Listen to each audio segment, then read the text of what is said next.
Hey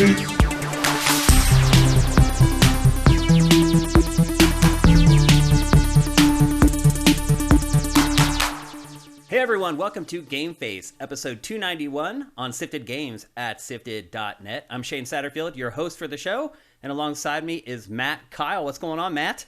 Not much. Not much? Long commute today. Took forever to get here.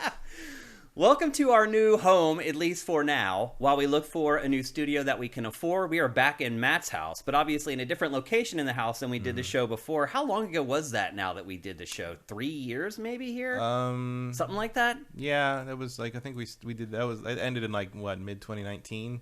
Yeah, I think that sounds about right. Yeah, because you signed the lease for that new place, like, the other place in like July, and that ran out in a June. Yeah. And then you moved to the new place in July. Yeah, that sounds about right. So, yeah.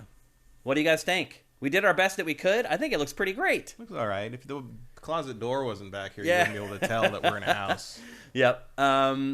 So we're very excited, and we should also thank Matt for inviting us into his home and allowing us to do the show here. It's amazing of you. Thank you, my brother. I don't really use this room, so. Yeah. And now you don't have to drive to do the show. Yeah, I mean, that's you a just fine roll out of bed trade-off. And you're good to go. Yeah. A couple things before we get going, because we did just literally get in here last night. I think I left your house last night at like 9 or something like that. There are a couple things that we will not have in this first episode. So I know you guys are going to be devastated to hear this, but I will not have my one shot today. We only have 2 cameras instead of the full 3 cameras. That will be fixed for next week. And actually, the bigger deal is that we won't be able to bring the chat into the actual show today. And we'll fix that as well for next week's episode. I'm just glad we're able to do this today at all. Again, a big thanks to Matt. Obviously, there's a really big game that just came out, and I think it's better to do the show with a couple cameras and no chat, and to get that information out to you guys instead of waiting for next week until we get everything lined up. So hopefully you guys are cool with it. I'm going to have to watch the chat old school style in this episode here on my little iPad. Usually I have a big computer monitor here, and Matt can see it too, which is helpful. So we're going old school again. I do want to thank people for Twitch Prime still, though, if I can find it in here. First of all, Lestevid, or Lesteve D, is giving people Tier 1 subs. Thank you for that. That's awesome. Corey Film, thank you for Twitch Prime. Ptor91, thank you for Twitch Prime. That's awesome. What else we got here? It is just starting the month, so some of you guys may have turned over, actually. Commander Fett, thank you for subscribing at Tier 1. That's awesome. People in chat giving you love, Matt, and thanks for providing a new spot for us.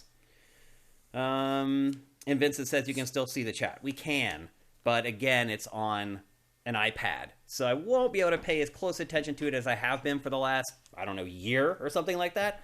But we'll get it all fixed for next week's episode, and we'll be good to go from there. So what else do I got here? Tokyo Game Show, Matt. Coming back this year in full with a legit full in-person event. Yep. What do you think that means for other... Obviously, it's too late for E3. Did E3 totally blow it by calling it too early? They might have. I mean, before this started, I was watching the LA City Council meeting on lifting all the restrictions, and they're worried about schools and stuff. But all the reports on the hospitalizations right now are like LA's got less than 120 hospitalized COVID cases, and I think 40 of those actually are in the hospital for COVID, and the rest are just patients who happen to have tested positive for COVID. But they're in there for something else. Gotcha. So it's actually real good. It's great right now. Yeah. And I mean, obviously things could change on turn on a dime. Yeah. But it's looking like by June, especially considering the historic, last year the everything got better during the summer as well because everybody was outside and it wasn't so much cramming into things. You could do outdoor dining easier because it has been cold this winter. Yeah, for sure. For LA. Mm-hmm. But relatively speaking. Yeah. But no, it looks pretty. So it looks like they probably could have done an in-person event in June. I think we even said that they may have been jumping the gun a little bit. Yeah, but I really feel like they just didn't want to anyway, and this gave them an opening to say it was like a save face move to me. I think it. For whatever reason, they just didn't want to do it again this year, and maybe they thought they couldn't get it off the ground properly. That they got to do a return of E3, you kind of got to do a big deal somehow, and they didn't have it. Also, I wonder how many companies are just sort of last year went kind of fine. We don't really feel like shelling out $10 million for our booth space this year. It's possible. It could have been that the publishers just weren't interested. Yeah. And they had kind of caught that vibe and were like, you know what? Let's just wait another year. No one's revenue is down. Mm-hmm. You know, the lack of E3 hasn't hurt anybody except the ESA. Yeah, so, it's true. And arguably outlets, press outlets, because they have less. But like, there's still tons of stuff to report on. Just wasn't E3. Yeah. Tokyo Game Show has an advantage. Obviously, it's towards the end of the year. It's September. This year, it's September 15th through the 19th. Towards the end of the year, open to the public. Although, again, it's mostly it's not E3. It's a lot of mobile. There's a lot of niche stuff. It's it's not market. It's not what it used to be. Yeah. When Japan was sort of the epicenter of games, it was a different experience. I still wouldn't go there to cover it. No, absolutely not. Just for the expense, it's not worth it. Yeah. Yeah. Now, if I wanted to go to Japan and I was like, what date should I pick to go visit? And I was someone like us, then I may plan around TGS to go to Japan. I don't think it is really hot and sweaty there. Yeah, it's still tail end of typhoon season. You get like a bunch of hot storms and stuff.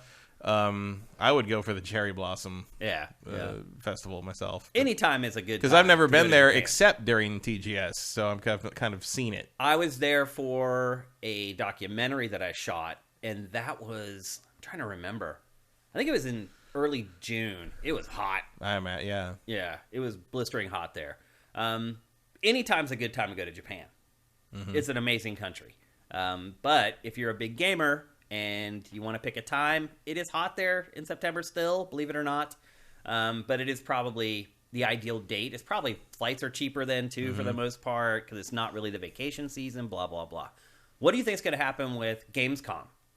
Do you think Gamescom might try to do some in-person stuff now? I don't know. I mean, the option is probably there, but I feel like Germany has other things to worry about right now. Yeah, the instability in Europe right now. Traveling to Europe may not be on everyone's top plan, so we'll see how that. But I think just isolated to the COVID situation, I feel like you could probably get away with it unless something really changes. Yeah, related to COVID, I think.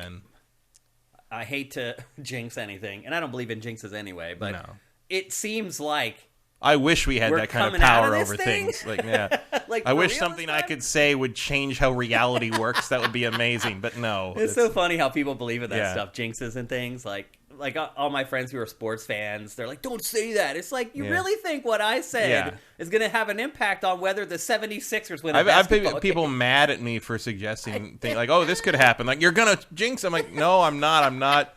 Nothing I say has anything to do with what Tom Brady's going to do. I don't believe in any of that crap. No. I'm a reality-based person. Yeah, same. So anyway, TGS coming back. I'd say Gamescom 25-30% chance of coming back. There's a chance, but you're saying there's a chance. Yeah, but it's a slim one. There's some bigger fish to fry in Europe right now. So I'll probably be over by then, but I think be over by then. Oh yeah, I would think so. I hope so. But there's probably there's going to be repercussions and questions, etc. But I think just in terms of the pandemic, you could probably do it. Yeah. The question becomes E3, I think, also was paranoid, and I think any major conference is going to have to be paranoid in the sense that you can't just pick it at a time when the regulations are going to be lifted or eased enough that you're going to be allowed to hold it. You have to have it at a time when the international community is willing to travel to it. Yeah. Absolutely. Although I think Europe's probably enough to fill that show up. Probably, but you want it to be a global event again, and particularly E3. Even at the time, we didn't know what June was going to look like. But even at the time, you had a lot of people outside the U.S. saying I ain't going to the U.S. Look at how crazy they're being about just being basic science about this. It's like. The people didn't feel safe just coming here at all, even if they had lifted restrictions. So they might have made a smart decision then. But I do think by calling it so early, they were kind of tipping their hand by saying, we don't really want to do it this year. And maybe part of that is because they didn't know if people would be willing to come from all over the world, like they always do. But, part of it feels to me like we don't really have a show this year. We don't want to wait and try to I probably want to do some face-to-face meetings with some of these publishers and sort of convince them that they're a good idea again, and that kind of, the ESA's like, lifeblood is riding on this thing. So. Yeah. And we still don't really have any details on the supposed digital E3, like, or whatever they're doing there. Like, I don't know. I don't even know if that's going to happen. Doesn't sound like it. Like, they haven't said a word. I know, and it's coming up fast. Really fast. Yeah. I mean, I think other companies, like Nintendo and various companies will have, like, directs and... Yeah. They'll do their own thing around that time frame, for sure. Because it's expected. And Jeff will do something. Yeah, Jeff will do his Summer Games thing in some form. Involved. Yeah. There will be something. But, like, I don't know. Yep. One other thing before we get going, and we're going to talk about Elden Ring today, and are we going to talk about it? I'm sure we're going to have a really long conversation about Elden Ring. There's a lot to discuss. But one other thing before we get going, we are going to have a pretty big scoop this week. And I know you're sitting there saying, well, how do you know that? I've been sitting on some information for a little while here, and we are going to break it this week. I don't want to build it up to be some gigantic thing. It might be. But, pretty good. Yeah, I want to err on the side of caution on this stuff. I've been trying to figure out how to roll out the information now for about a week and a half, and I think I have a pretty good plan. And so just keep an eye on sifted.net this week. There's going to be, I think, some pretty big news breaking on the site. And then finally, I think you're going to see a lot of new eyeballs. I think so. I think we may have to spin up some more servers on sifted.net. Some more servers and maybe some security. Yeah, that's actually a good point. I have not looked into that yet. Maybe I should over the next couple days. And then one final point. Good Morning Gaming is now officially day and date on YouTube for totally free. We've launched so many shows on Sifted. Literally, I think at this point we're up to like the 40s. I'm not exaggerating. In the number of shows or segments that we've launched since Sifted launched. And they come and go. A lot of times people like them at first and then they fall off. They quit watching them. And sometimes that's just the content. Maybe we have a concept that works for a few episodes and then doesn't sustain. Good Morning Gaming appears to be something that people really, really like. It is a anywhere from 12 to 25-minute podcast that sits in podcast feeds in the morning for all our patrons. And that is the advantage our patrons still have. They've been very gracious, and they've allowed us to publish this for free. So YouTube folks, thank our patrons. It's all because of them. Like, I did not force this. I asked them, and they were like, do it.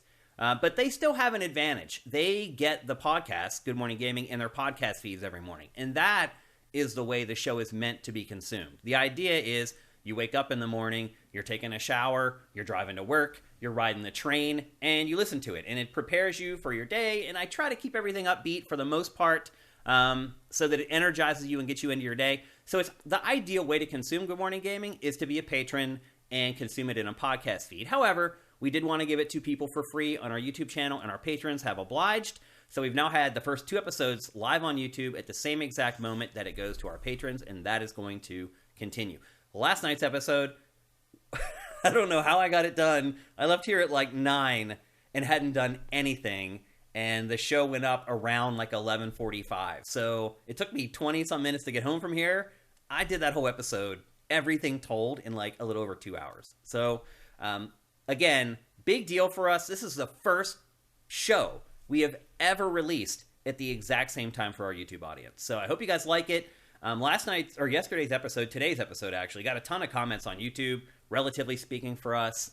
So hopefully people are excited about it. Please share it on social media when you can. If you really like the show, tell people. Tell people why you like it.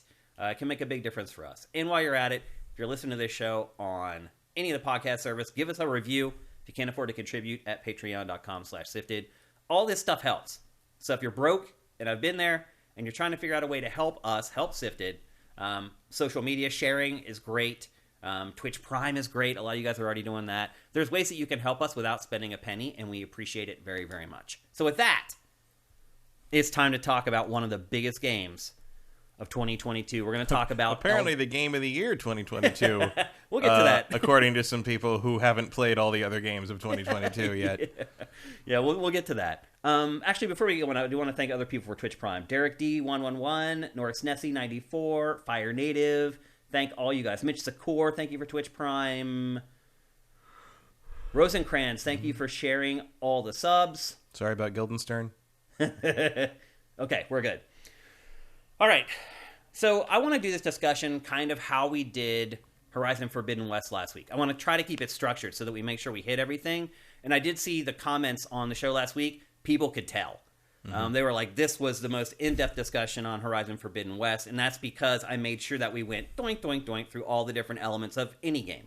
And I want to kind of do that with this one if we can. Obviously, sometimes you and I will fly off on a tangent. Totally fine. But I'll try to bring us back when we can.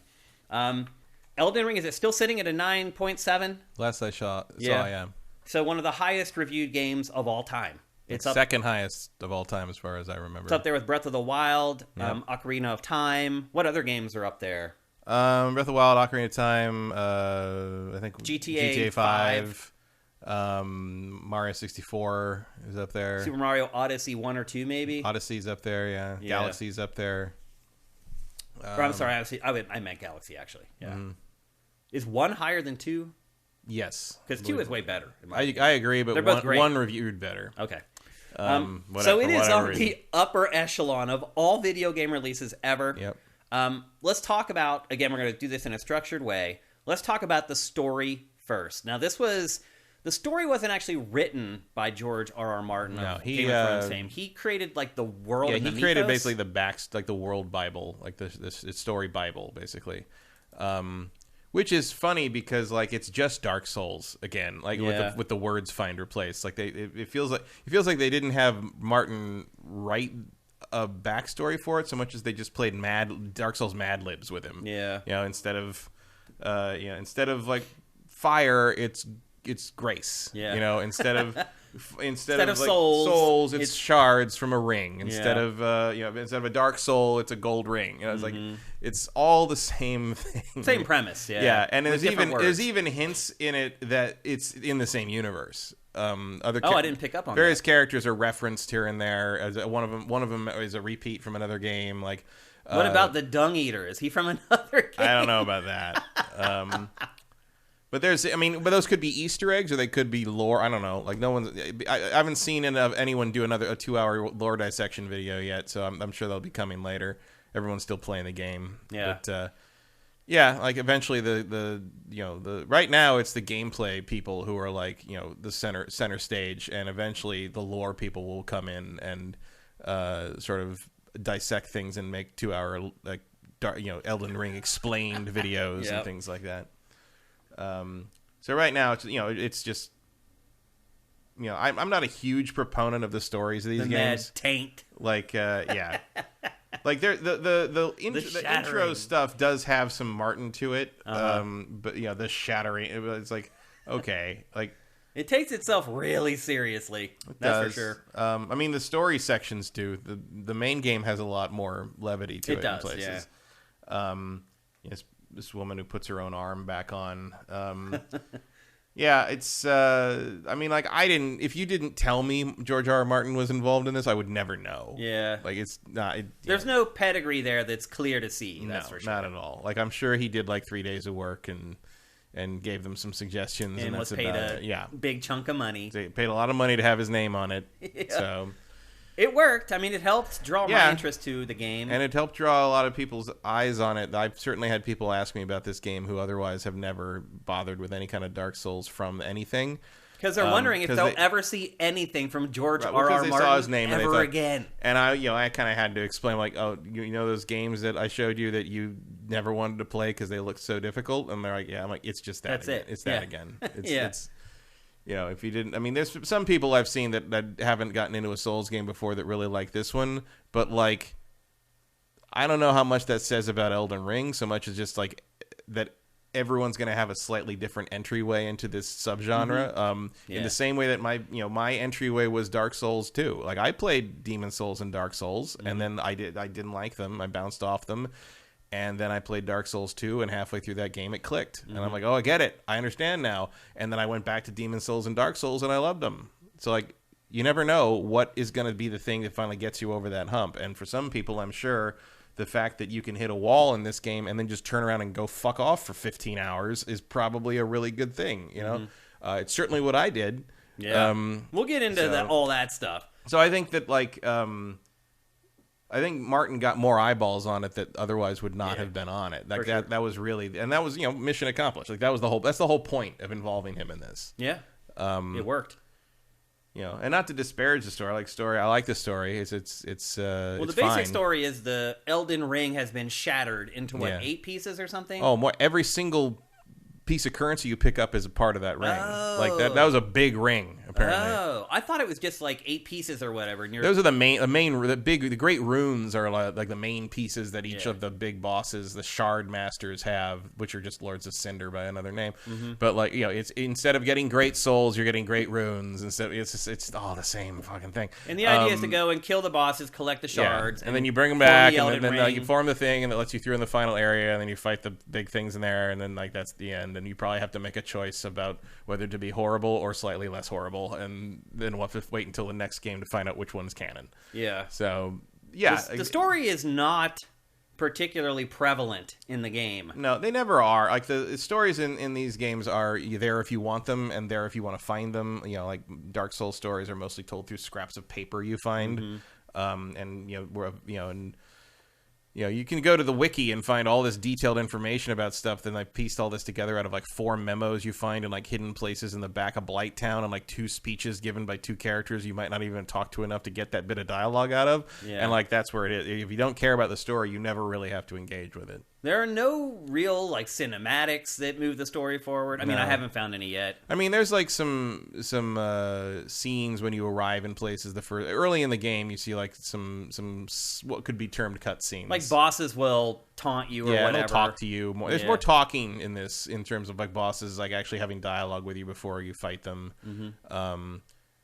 Certainly, it feels like the people, like the big bosses you fight in this, it feels like they take you a little more personally. Yeah, than they the other reference games. you. They reference you, and they recognize because you are tarnished just like they are. So like, but you're maidenless. Like you don't have an official sponsor. Basically, that's become like a catchphrase across the last 4 days. Online. So there's some like kind of taunting about that. Whereas like the other games, it was just like you're just another Hollow. You're just Technically, in the first game, you play the Chosen Undead, but you don't actually know you're the Chosen Undead till you win the game because tons of other undead have tried to do it, and like everyone was chosen until the one that you played actually succeeded.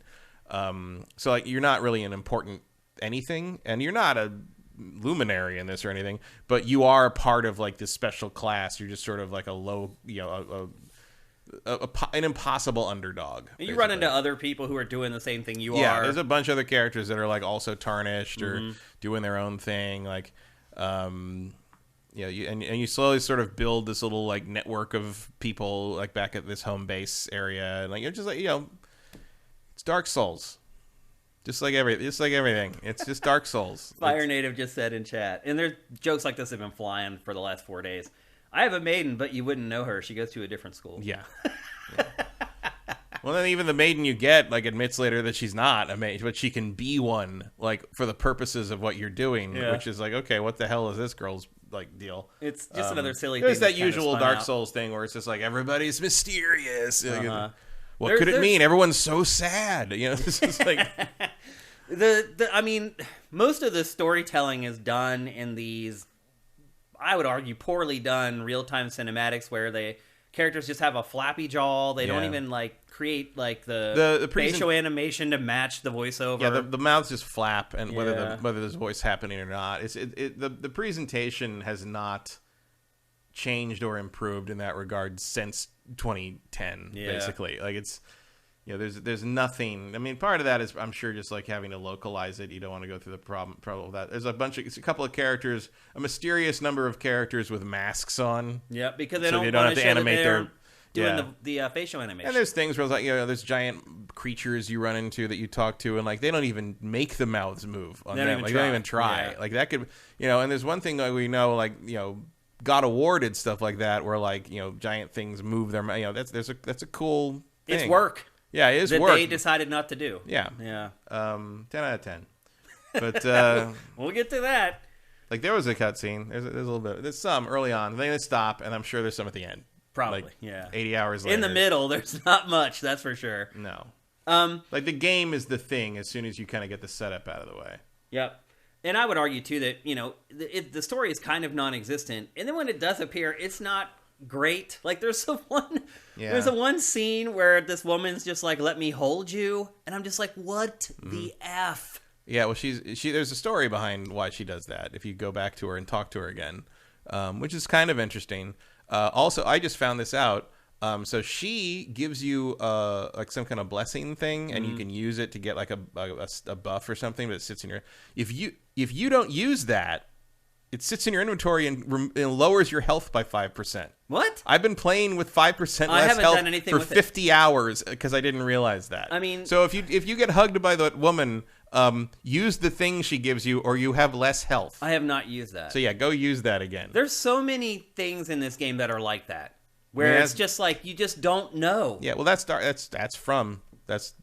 thing. You know, this is actually the most communicative they've ever been in a game. That's what people keep telling me, and I'm like, are you effing kidding me? Like this is the first time. This is the first time when they tell you that you can two-hand your weapon. This is the first game they've ever made that tells you why that's a good thing to do, because it ups your damage by 50%. Yeah. Lowers your defense, obviously, because you can't block with your shield or whatever. But two-handing a greatsword is sort of a standard, kind of the standard way you play the game if you're kind of going for a vanilla damage playthrough, and you two-hand that thing, and you're going to do some, and it's worth it because a big deal. The detriment and is it a cuts very through, like, slight increase in loss of stamina. It's not that big of a difference when you block with the two-handed sword. You get hurt, but but you can do the counter. It's like chip damage, and the counter does more damage, and it's worth it. It's a trade-off that's worth, especially against it would be relevant with this guy because I mean you're fighting with magic, but like he's made of wood, and like wood and stone enemies can your hits will bounce off them sometimes unless they're strong hits, and if you two-hand your sword. Your hits will not bounce off them anymore. I really thought my fire magic would whoop this guy's ass. It did not. Yeah, he's more of a petrified wooden guy. I'm like, oh, I got this. I have crazy powerful fire magic. This guy's made out of wood. Oh, here comes the... I'm like, I'm going to wipe the mat with this guy. Oh, no. There is no wiping the mat with any enemy in this game. It's just not how it works. I mean, maybe some of the early stuff if you go back to it way later. Like way early But even then, you can get killed by rats if you're not careful. In two shots, yeah. Let's talk about the design of the game. I picked, I believe, the absolute worst class that I could have ever chosen. My pro tip to you is, if you haven't started playing this game yet, do not pick the dude with the toilet seat around his head, around his neck. It was a huge mistake. I've actually thought about going back and just starting the game over with a different class. He is a magic caster. I'm going to say this for the 40th time. The class you pick at the beginning of a From game doesn't matter. It does matter. It doesn't matter. It gives you a I know eventually you can make your character whatever you want. The only reason it matters is, especially in this game, is because you starting equipment can give you a help at the beginning of the game. Certainly I use the what you call it, the armor, because I picked I can't remember what the name of the class is. It's the knight class, the one that came with a shield, and I used the chest armor for that class for a long time until I found something better. Me too. I'm still using the same spear I got when I started the game. Yeah, most of that stuff is viable for. I'm still using the sword I got from that first camp of soldiers. Yep. They drop the great sword, right? No, it's a straight sword. It's a long sword. It's like a knight. It's I can't remember, Lord's straight sword or something like that. But I have been upgrading it, obviously. But that's still my main weapon, and my shield is the brass shield they drop in that camp. Like they've remained good as long as I keep upgrading them, and I'm happy with them. I will probably switch to one of the high level great swords I got once my strength's up enough to like use it. But I need like 10 more strength to use that. And for now, that's doing me just fine. I've got like a little staff that I use for magic if I need it. But I'm mostly a sword and board character right now. I know eventually you can turn your character into whatever you want, but starting this game with no strength and no vigor, it's hard. Yeah, well, the starting... I mean, you don't do like any damage. I would definitely not recommend starting as a magic user if this is your first like serious run at a Souls game. Like for all the extra tooltips and stuff, the game does really assume you have working knowledge of this series. And it is the series. Like this, if they called this Dark Souls 4, nobody would have batted an eye. Like this, it's very much the same game, except with, obviously there's an open world. There's a couple of changes to the combat system. A lot of good stuff they've changed, but like, it's Dark Souls. Yeah. I ended up spending like my first, not exaggerating, like 12 upgrades on vigor for health. Yeah, see, that's part of what your problem is, because you shouldn't have done that. You should have learned to dodge. Like the way you're gonna get, because if you're using magic, and I say this as someone who cracked the code in Dark Souls 2 by playing a pure mage, they should never get near you. That's impossible. It's not impossible. You can see how long it takes for when I hit the button for my fire magic to be pulled up and then thrown and go through the animation and wait to be able to move again. Well, part of what I'm saying here is that, like, you're hyper focusing on the fire magic, and you should have been diversifying in it. And what do you mean by that? I mean, there's other spells. There's other you're using incantations here, so there's other incantations you could be using. But also, you need to branch out into the blue magic, which is the glintstone stuff that uses the staff. But here's the thing. This is all so complicated. Like, I'll be honest with you, Matt. Well, yeah, there's no way you would necessarily know There's no way to know it. Like, I couldn't even figure out how to use magic at all at first. And it turns out there's this, like, doohickey that you have to have equipped, like, to use magic. I can't remember the name of it. Seal? I don't either. Because I don't remember the names of anything in this game. You need a staff to cast the glintstone stuff. I think it's a seal to cast the it almost looks like a nutcracker. Yeah, well, like the seals have different forms. They're just sort of talismans. Like, I have one that's just like a claw. There's like staffs all look like staffs, but the seals for the incantations, which were called miracles in the Dark Souls games, those all seem to have different forms. Like, there's one that looks like a nutcracker with like a wrench on it. There's one that has like a weird seed look to it. There's one that has it looks like a claw. Because I have one of those. I don't have hardly any magic, but like, because I've only pumped my magic points so I can summon stuff. But I pumped a couple points into faith so I could cast cure poison, because I keep getting poisoned. Yeah. Because once they hit you with that. It's brutal. Poisoning in this game is brutal. Yeah, it takes a long time to go away, and it takes a lot of hit points. Oh, you fought this guy? Yeah. Tried. I wouldn't try this guy. I never beat him, and I'm like level 78. I got close a couple times. I got him down to like tough. A couple pixels. Well, I mean, you're doing much better damage because you're magicking him than like. But you know how I must beat him was just stabbing him. He gets caught in this weird loop where he'll keep trying to jump in. Well, there's some guy I saw on Twitter, I think it was, who because every weapon you can add like a special move to them now with the Ashes of War, and he put like this spin move on his sword. You can see mine up there is called Storm Stomp. Yeah, and he basically just like spun his sword and just stun locked that guy the whole time, and then like dodged away, got his stamina back, and did it again. And he wasn't even very very leveled up, but he was able to just sort of do enough damage and get through it. But yeah, it's there's a lot of options. But yeah, like what I'm talking about with like, you should do this, you should do that with a mat and all that. That's stuff that I know because I've played these games before. Yeah, like I had no clue about any of this. I'm just trying to play the game. That's kind of the thing, is like these games are about learning by doing, and the other thing is like there are tons of informational resources out there. Even day one, people had because of the network test, people had a head start and like already had interactive maps and stuff. Yeah, man, but you're supposed to create your own journal. No bullshit. One of the most harmful things that the fan base of these games does, and beyond the get good and people who want to play in easy mode and whose hands don't work right should never get to play this game, because it makes me feel good that I can beat the game. Yeah. One of the most like horrible things they do is this weird like thing where people try to imply that they beat these games entirely themselves with no help and not looking at it. Bullshit. That's a lie. Like, there's a point where you can like basically work your way through it because you know the deal, but like learning how all these systems work back when I was playing Dark Souls 2 for the second time, and like going back through Dark Souls 1 after I'd figured out how to play these games, like I used every fucking resource I could find, like explanations of how this works and how these stats work. And like, I'm not a min-maxer on these games because I prefer to play how I want to play, but I need to know how these systems function. And the only way to learn that is either through dozens of hours of trial and error and analysis, or just look up all the work people have already done and look up the wiki and figure out, like, oh, I need to put strength up to here. If I put it past this level, it doesn't give me enough returns to be worth doing, so I'm only going to put my strength to 40 because beyond that is stupid.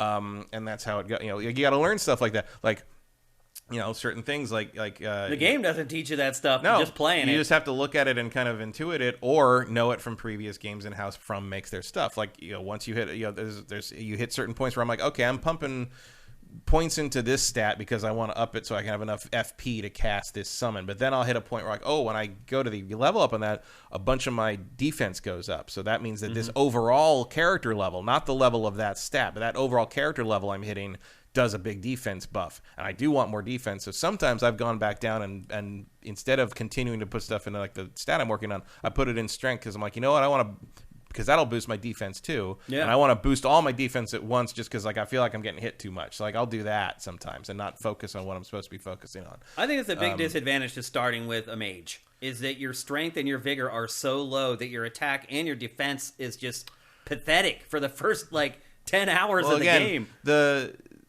But you're not supposed to be using those. You're supposed to be using the magic. You should be pumping. You can see it's all I use pretty much. Right, but you're not. You're missing the point. You should not be putting anything into hit points, because if you should just accept if you're a glass cannon, if they get past you, your defenses, not your defenses, your offenses really. Your magic is your offense. If they get past that and hit you, you're dead. Like that's it. I mean, that's the nature of it. But there's no way for me to know that while I'm playing the game. You find it out pretty quick, I would say. But you're right. Like, after I started watching some people playing it on YouTube, like, I noticed that no matter what their build is, you die in 2 hits. That's just unless you use a potion. Like, everybody dies in 2 hits in this game. And I've even gone, you can see the lower third says, I die in a lot more than 2 hits now. Do you? I have never made it past that. I'm a very tanky build now. I've got, I got like almost 40 strength, ton of endurance, ton of vigor. I can I have good armor now. I can take a good hit. Resistances are buffed. Like I'm pretty. I can go back to like enemies that used to kill me in 2 or 3 hits, and I can take probably 7 now. Oh wow! I have not got anywhere near that. Which point. Still, if you get, it means if 2 or 3 of them get around me and I get hit, I'm gonna die. But sure. you got to crowd control. This, other thing I'm saying about like the blue magic is the blue magic has better crowd control options. It's also way faster. That's the problem with this class in particular. The magic takes forever but it's to not use. It's not a class thing. Like class just means you start with these stats. Right. He starts with fire magic, and the first fire magic he starts with is just like this close, almost like a melee attack. Yeah, the fire grab, which is like.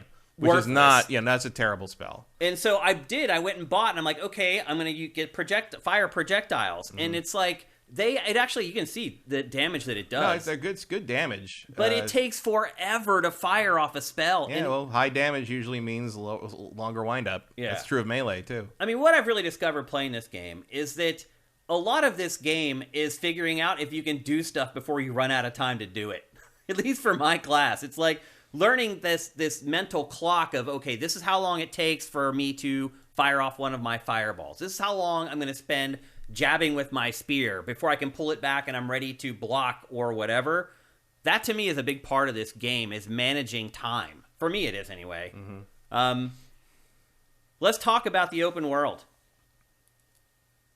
People have been calling it like the greatest open world ever. How do you feel about that? I feel like someone who says that has not played many open world games. I would agree with that. There's nothing particularly revolutionary or special about the open world in this. It's got I've been in the same kind of mine at least 4 times with different colors, picking up stones and killing the same enemies over and over. Mm-hmm. It's just that I think a lot of people who complain about open worlds don't play open world games because they don't like them. So it's like a Breath of the Wild thing. You come to this thing and you're like, oh my god, like the first night, one guy I know online was like, oh my god, this game is amazing. I touched this thing and this ghost appeared and led me to this treasure chest guarded by a giant bear. And I'm like, I can't count how many times that exact thing, maybe not with a bear, but exact thing has happened to me in open. I mean, that's a basic mechanic in Ghost of Tsushima, and you can pet the fox afterward.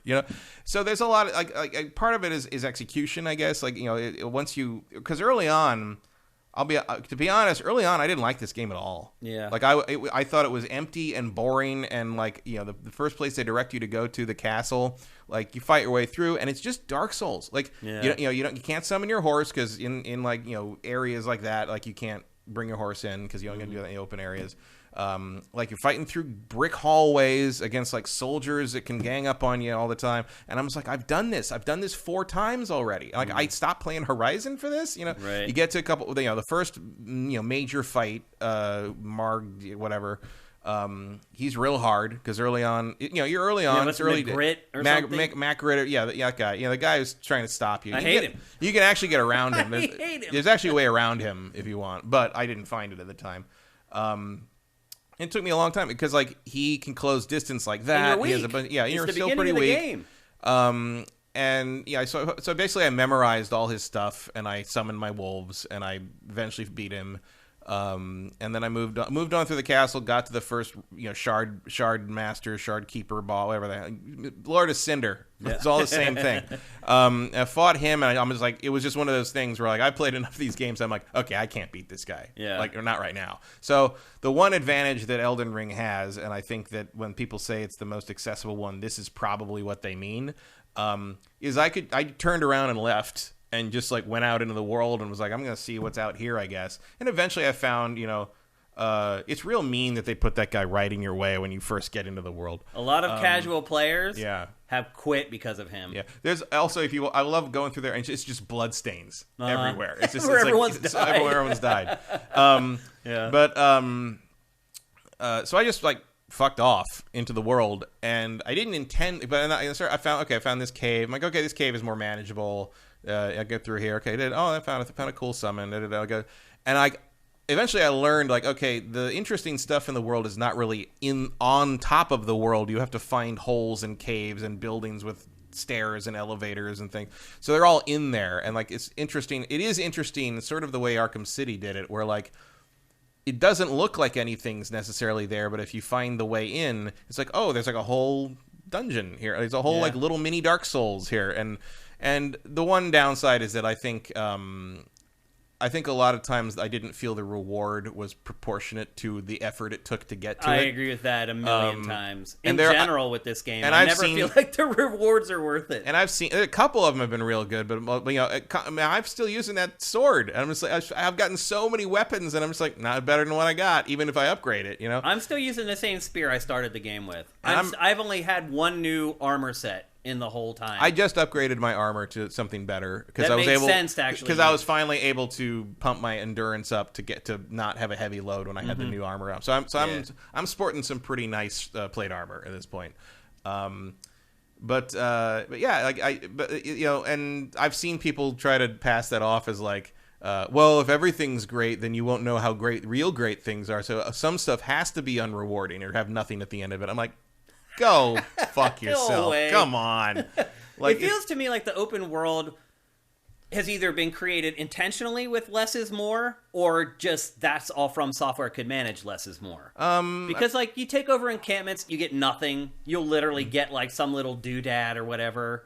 You fight through like 10 dudes, take over a camp, and like it doesn't accomplish really anything. No, because they come back later. But I mean, then there's you find some. Most of the real rewards are underground, and I will also in dungeons, in dungeons, and like I will say this: this game's bigger than you think it is. Oh, it's gigantic. There's other stuff here. Yeah, like don't be fooled when you look at that map the first time. Yeah, oh, it's gigantic. There's no doubt about it. And like whole other sections that you don't know about, which is cool. And there's like, and slowly discovering that is cool. There's some really nice location. You know, as always, the art direction is pristine. Like just you know, the art in this game saves. We'll talk about the visuals later, but the art in this game, in a lot of ways, saves this game. Yeah, and like So I've come around on the open world. Like there is a lot of stuff to find, and there's I don't hate it, but it is the same things I've been doing for years. And there is, you know, obviously I say it all the time: execution's more important than innovation. Yeah. And the execution on this is pretty good. But in order to think it's the revolution of all time that people keep saying it is, especially in the reviews, I can't help but think you just haven't played a lot of open world games. I don't see it. I just don't. I mean, it partly is just because it's fine. Partly is because it's just it does feel pretty intentional most of the time and fairly handcrafted, but also there's a lot of repetition. You know, there is an element of like, okay, I know what I'm going to find in general at a church. I know what I'm going to find in a mine. The tears. And stuff like that. But also, there's a lot of those. Yeah. And you're doing, and they're important, too. And they're important. You should seek out churches, by the way. But like, but I'm more saying that like there is a limited number of types of sites you find, and they tend to just be the same thing over and over again. And that's fine because the star of the show is the combat and like kind of getting through the challenge of that. So it's not like I don't like doing that, and it's fun.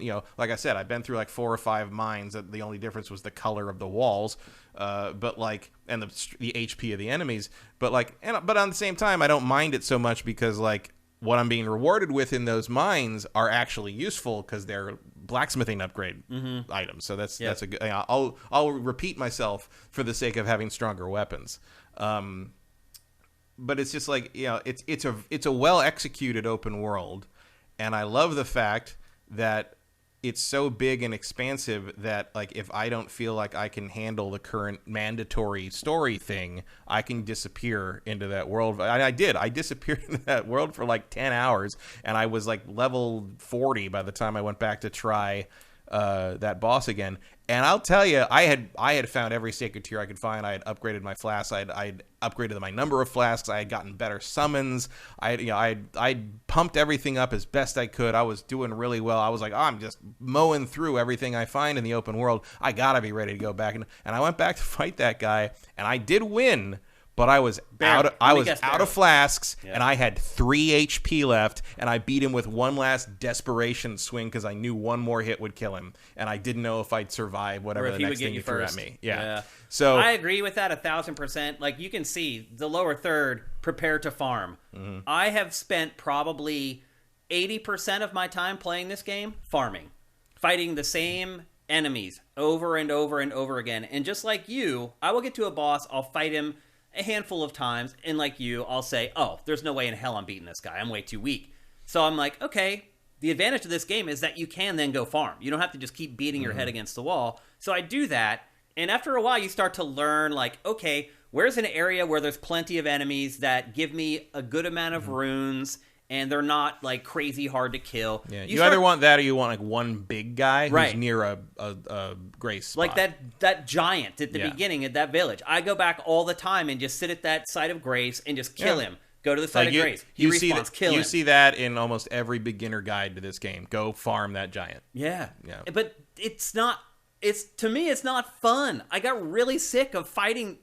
Again, 80% of my playtime, I'm farming on these enemies. I definitely like you, I go back and I still get my ass kicked. Like that first guy, Magritte or whatever, I fought him twice, and I was like, oh, I have no chance. I went and farmed for like, I'm not exaggerating, 6 hours, and came back. He wiped the mat with me again. I didn't finally beat him until I had the wolf summon. That's what finally got me over the top to be able to beat him.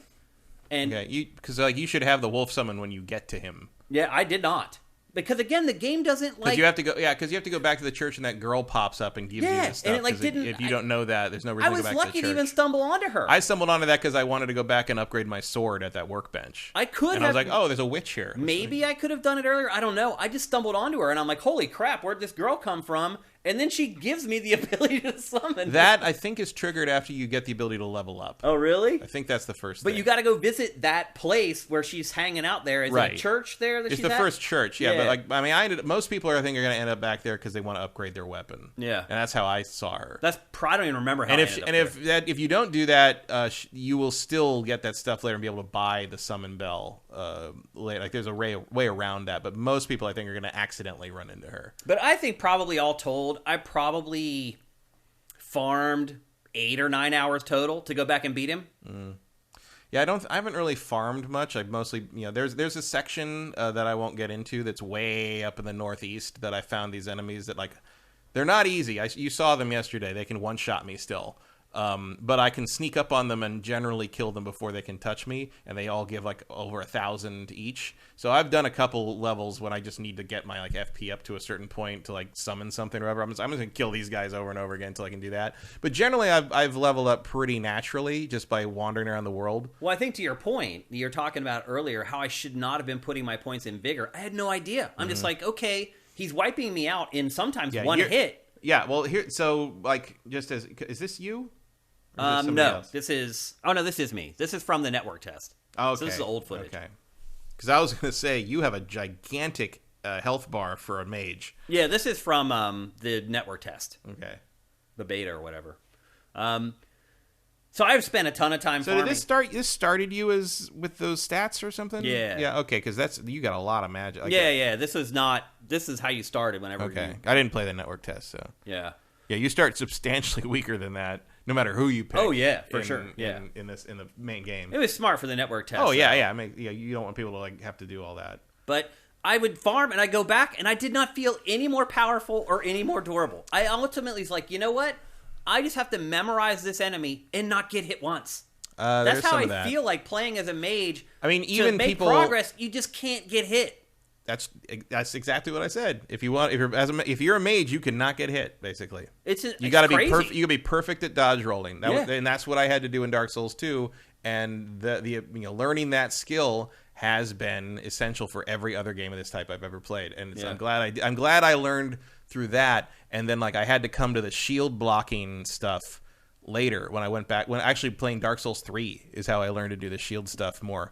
Because when I went back and played Dark Souls 1, I did the two-hand sword roll and get away from stuff and be agile thing. And for Dark Souls 3, I'm like, I'm going to learn how to use a sword and parry and do all that stuff. And it was real hard. And I'll tell you, the dodge rolling, I'm still way better at that. And the one thing that always messes me up is Bloodborne, and this one has really started leaning into enemies that stagger their time of their hits. You get hit, and then that kind of rear back thing, and you're like, when is he going to do it? When is he going to do it? When is he going to do it? Oh, I did it wrong. Wrong. It's like the Magritte guy. Yeah, he does that a lot. All his attacks, I learned how to dodge them immediately. Yeah. He has one attack where he dives in, and I can always dodge that first attack, and then it's just muscle memory for me to dodge again. And when you dodge that second time, he pauses and then hits you. And it took me forever to basically reprogram my brain to not roll that second time. And as I said before, welcome to fighting games. That's what that is. That's a mix-up, basically. This to me is a boss rush game that plays like a fighting game. There is some of that to it, yeah. I definitely use a lot of fighting game disciplines in as far as timing and pattern memorization and all that I'm applying very similar mentality to it a lot of the time. So back to the open world, it's there, and it has in fact guaranteed that I have played this game way more than any other From Because there's something to do. Because there's something that I can do where I'm just not beating my head against the wall. But the more I've done it, the more frivolous it seems and the less fun it becomes because I'm just doing the same thing. Yeah. I'm going to the same spot, killing the same enemies. Yeah, here's the thing. I would have agreed with that in the first 6 hours. I do not agree with that anymore, having seen much more of the world. The world gets more diverse. It gets more interesting. You find stuff that you're like, what the hell is that? You find stuff that's worth it. You find upgrades that are good. And it takes a while. I think it was around hour 15 where I'm like, okay, yeah, I do like the open world. That's about right where I am right now. Well, I've probably played little more than that actually, but it was a slow burn for me. This was the game post my Dark Souls 2 revelation and realizing how you're supposed to play this stuff and kind of that switch flipping. This is the From game that I've had the hardest time getting into early on. It felt so by rote and so much review early on, and eventually I figured it. And also I think early on this is the hardest one. And even real hardcore veterans admit that those first two bosses are no joke. It's weird that they put them so early in the game. Well, I think so. I don't have any evidence of that. I don't think they've talked about this in interviews yet, but I think that they are hard in that first castle. I think those bosses are hard in part to try to get you to go out into the world. I think they want you to go, because I mean, look, I fell into the trap as a Dark Souls veteran. I'm like, okay, they told me to go to the castle. The gold things are pointing this way. I'm going to go here. And I'm like, okay, castle. This is Dark Souls. There's elevators and hallways. And yeah, this is Dark Souls. Cool. And I just grinded my way through that. Every enemy was a life or death fight. And I get to this boss, and I was very happy to reach that site of grace inside the castle. It's always great to find a site of grace for sure. Yeah. And then they are much better at checkpointing in this game. The checkpoints or they're very generous. They're very generous with that. You have the sites of grace, and you have those. What are they called? The statue of Mirka. Mirka, yeah, that's Mirka. I think that, which don't always work the way they're supposed to. Yeah, either. I mean, you spawn right. Basically, it's a way to like not have to like do the boss run back all the time, right? Which is good. That works. Also, America is her name. I have a sneaking suspicion that this game is entirely a metaphor for America. Oh, really? Because there's a lot, just like the gold ring breaking and all. I think that again, like the goddess is named America. Like, right. There's something there. I'm waiting for the lore masters to sort of do their analysis because I think there's some interesting stuff in here. But I do not have the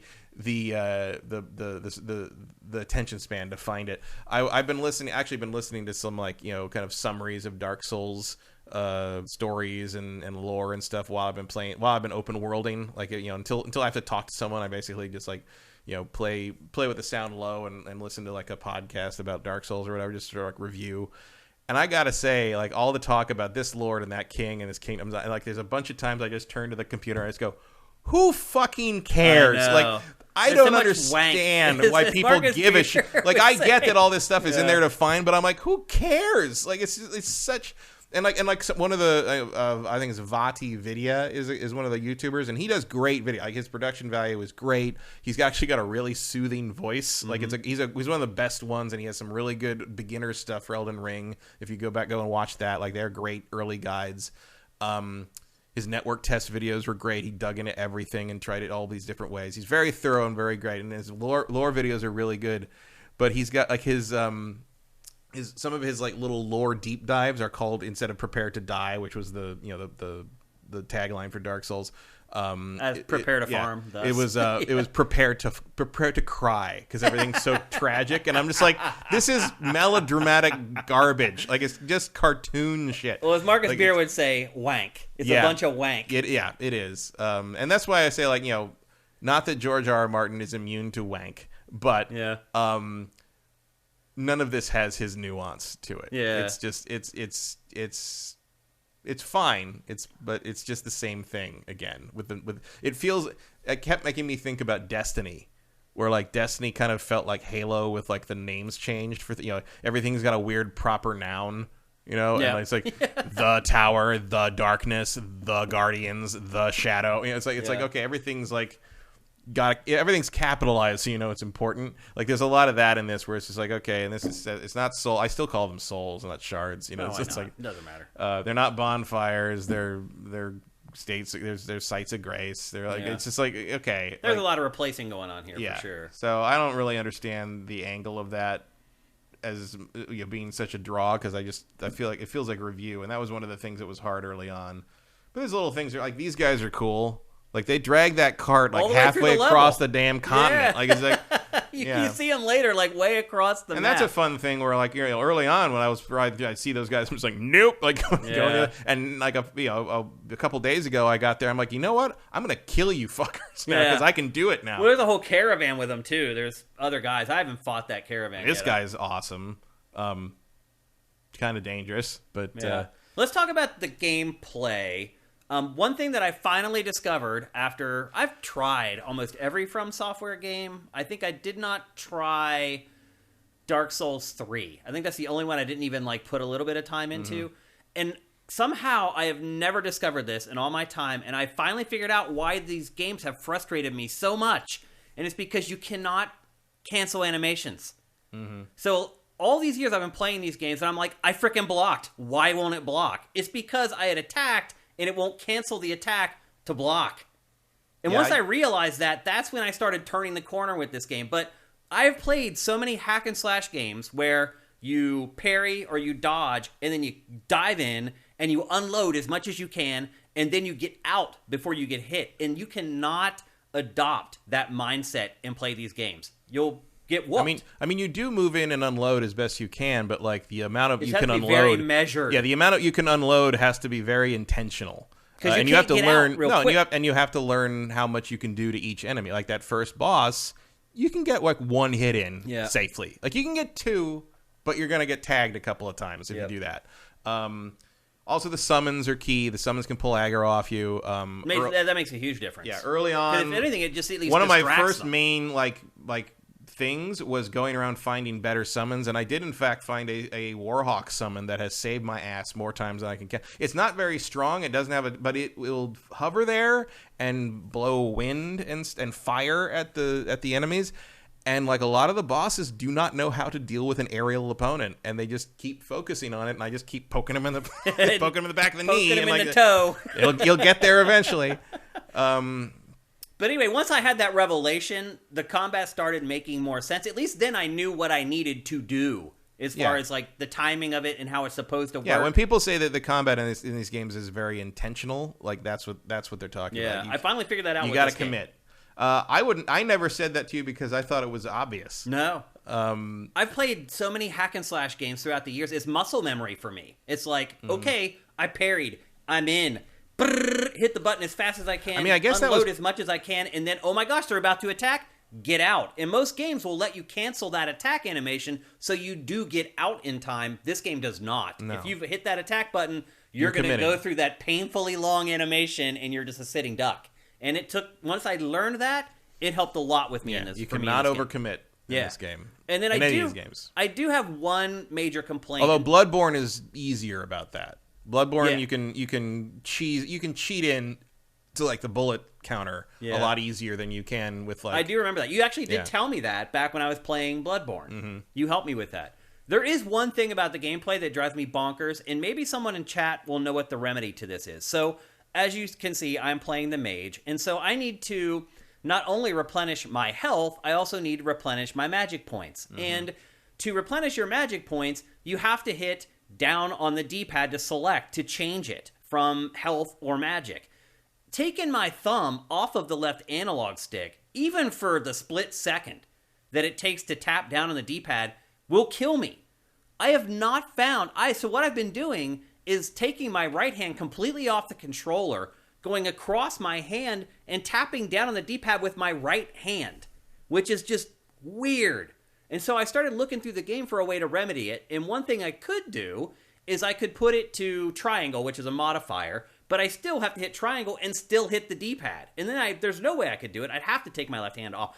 I cannot figure out a way to make it work. I don't know if anyone in chat has figured this out at this point. I just take my thumb off the stick and hit the button. Like I don't use that too much in combat in this because I don't use magic really, so I don't actually have any charges on the but I'd have to. But also I've played tons of these games before, and I've switched constantly in those games, and I don't know what to tell you. Like I get distance and I switch if I have to, and then if you've got too many things in your inventory, holding on this one at least, holding down automatically takes you back to your first equipped item, so it'll put you back to your health flask. Okay. Which is only, I mean, that doesn't help you too much if you've only got the 2 things equipped. But for me, like I have tons of summons on that. So like if I'll switch to the summon I want before I fight a boss, go in, summon, hold the D-pad down to switch back to the health thing automatically because that's the first thing equipped. And then I don't really need to worry about it unless I need to like bring in like another summon in the middle of like a field or something. You know, like usually the bosses are pretty regiment. You know when you're getting into it. Yeah. What I've been doing is I've just been turning off the lock on and running away to get enough distance. Actually, I just thought of this actually because this again fighting game buffering stuff. A lot of times, if I know I'm gonna need to like replenish mana or whatever, or in the other games I would do this, I will switch items with the D-pad while I'm casting a spell. Because if I'm casting a spell, I think I'm safe. I think I am safe to do the wind up for the spell. And while I'm doing that, I'll switch over real quick and hit the pad. I feel like in this game for me, because I'm always a millimeter away of trying to keep distance away. Like I don't know if my character is slow of foot, but it's literally like frames of whether I'm far enough away or not. Again, no, that's accurate. The fire spell takes so long that I'm using to fire off, like accounting for that. By the time you fire off that spell, they're going to be right there. And if you're out of magic, it's like, again, I will unlock from the enemy and just sprint away, get 20 or 30 yards, then switch to the magic, then take the magic potion, then switch back to the health potion, then re-engage. It just seems like there should be a more elegant way to do it. Well, the more elegant way is to just use magic as a basically companion piece until you can be high enough level to make it your main focus. There's just so much in this game that like it's so funny that Jason Schreier was like, I'm so glad they have less information in this game. No, this game needs a lot more information. Like, it's crazy the stuff that I couldn't figure out how to do. Like I said, it took me a while to figure out how to even cast magic. I don't know. Yeah, I don't see what the harm is in explaining how things work. I mean, I think there is a thing that explains how you do the magic thing. I don't remember for sure because I wasn't paying attention because I already know how to do it. Or you already knew how. Well, in this game, is it different? Like you don't. No, have to... it's completely the same. Oh, it's identical to the other games. Right. As far as like having to have that weird item equipped. Yeah. Okay. I mean, usually they would have been for miracles in the previous games, and to be honest, a lot of people didn't use it. Miracles in general were not introduced until later in a lot of the games. Like the fact that you start with incantations and run into the blue magic, the glintstone magic later is unusual.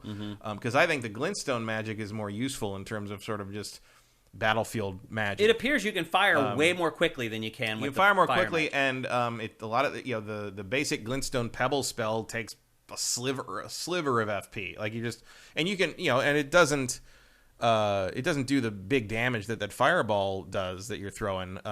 But you can go.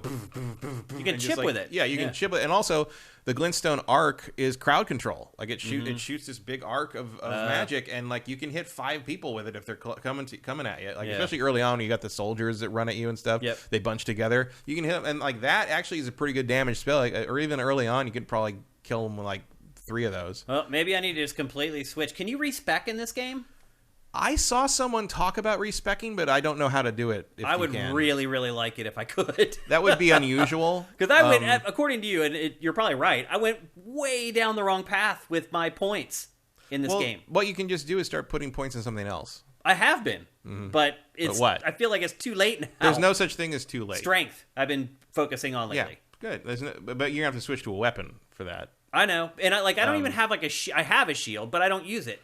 Go to that soldier camp and kill them until they drop a brass shield. And that's another thing that's confusing to me. Like the way the game taught me, it felt like I had to have my left hand free to use it for magic. I don't know where that came from. That because you can put the thing in whichever hand you want. But don't you have to have a hand free to cast magic? No. So you can have a shield in your left hand and still cast magic with the left hand? With your right hand. Then you don't have the spear. Yeah, you have to switch from the spear. To the shield? No, to the casting thing. No, I'm asking you, how do you have a shield and cast magic at the same time?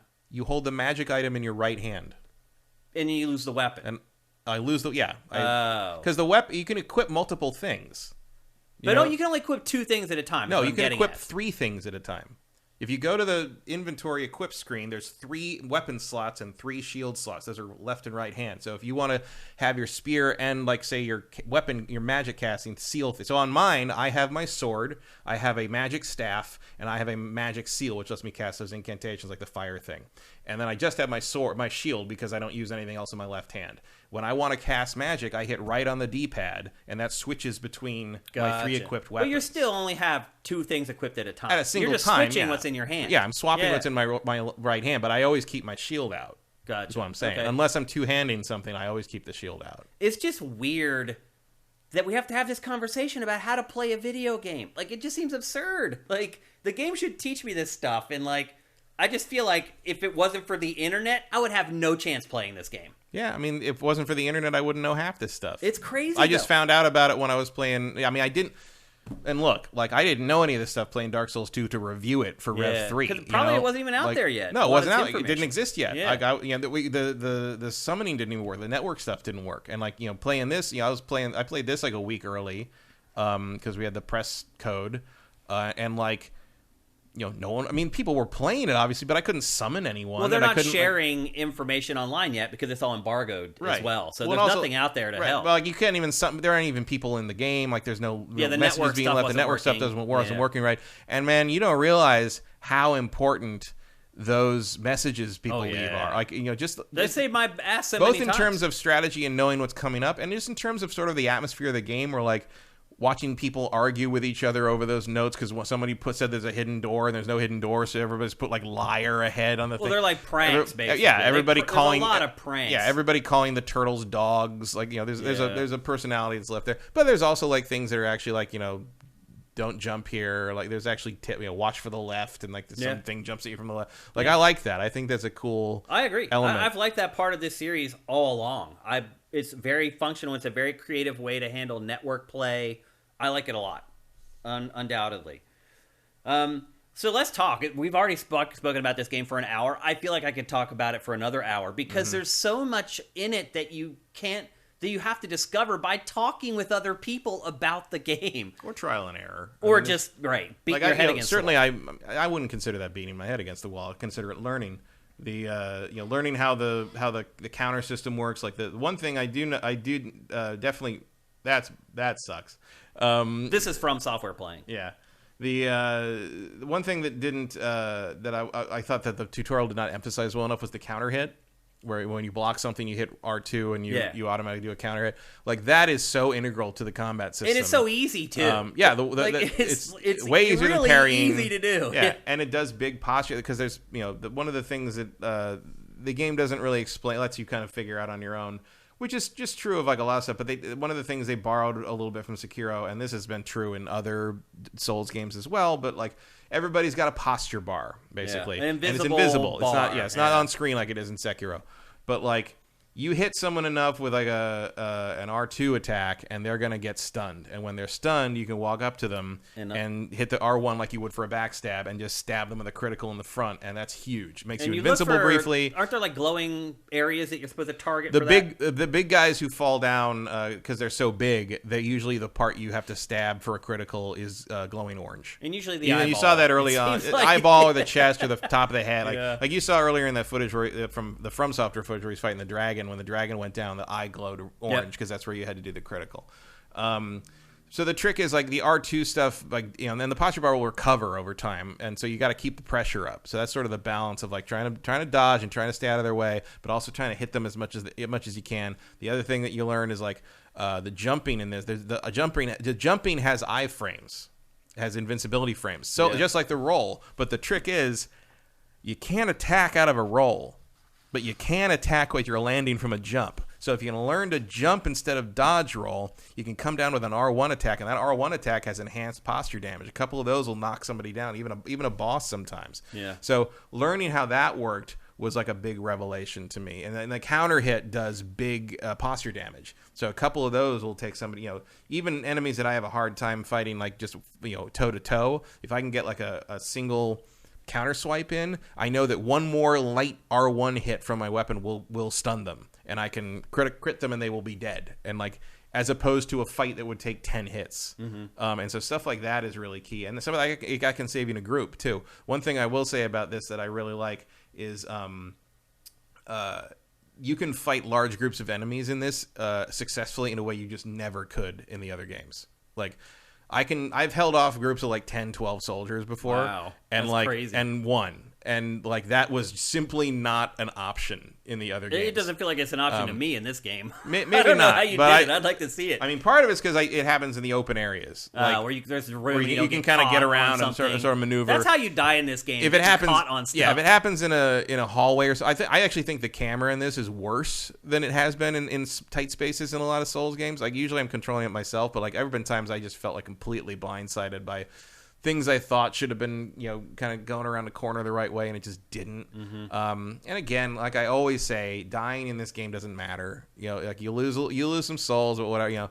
I lost like 13,000 souls because I did something stupid at one point last night. Was it last night or the night before? You may not lose many souls, but you may lose your mind. It was Friday. It was when you brought all the stuff over. And right after you left, I was trying to get through this section with an elevator. It was actually the section I told you about with that witch lady. And I was going up, and I fought my way all the way up, and she beat me, and I dropped like 13,000 souls. And I'm like, okay, I'm gonna go back. That's a lot. So I respawn. Not anymore because it takes not to you anymore. Yeah, now it takes 40,000 for me to level up, and it's just like whatever. But like I resurrected at the state of grace, at the site of grace. And I go, do the run back. I'm going right up. And I forgot that the elevator was up. because there's an elevator right there, and it was still up, and I just walked into the bottomless pit and died. Oh no, and you lost them all. And I just like, well, we're done with this for an hour or so. Like, it was time to take a break. Yeah. I mean, I guarantee you my neighbor has heard some very loud fuck yous in the middle of the night because of some stuff that's happened. I'm not saying I don't get mad at this game. I honestly haven't gotten really mad at it. I laugh. I'm just, because some of it to me is just absurd. Like, well, some of it to me, like, part of the anger to me is like, I know I can do what I was trying to do, and I just screwed it up, or something weird happened. I've kind of gotten over the hump of getting angry at these games. I just kind of laugh at some of the absurd stuff that they do. I'm like, really? Like, you really thought this was a good idea to just have this steamroller that just rolled through the dungeon out of nowhere? And, like, I don't know. It's a classic. Yeah, I mean, I think it's cheap, but it doesn't make me angry trick it anymore. Though. Yeah, like, there's ways to trick it that I figured that out last night. If you go online and search for it, you'll find it. I didn't. You can find it on your own. I get that, but most of this stuff, it's like you'd never know unless you went online or watched a YouTube video. Somewhat, but some of that stuff you stumble onto organically, and it's great. Yeah, some of it. Okay, we got to wrap this up. Visually, what do you think? It barely looks better than the other games, really. Yeah, I'm disappointed in the graphics in this game. I'm playing on PS5, and the LOD draw-in, pop-in is awful.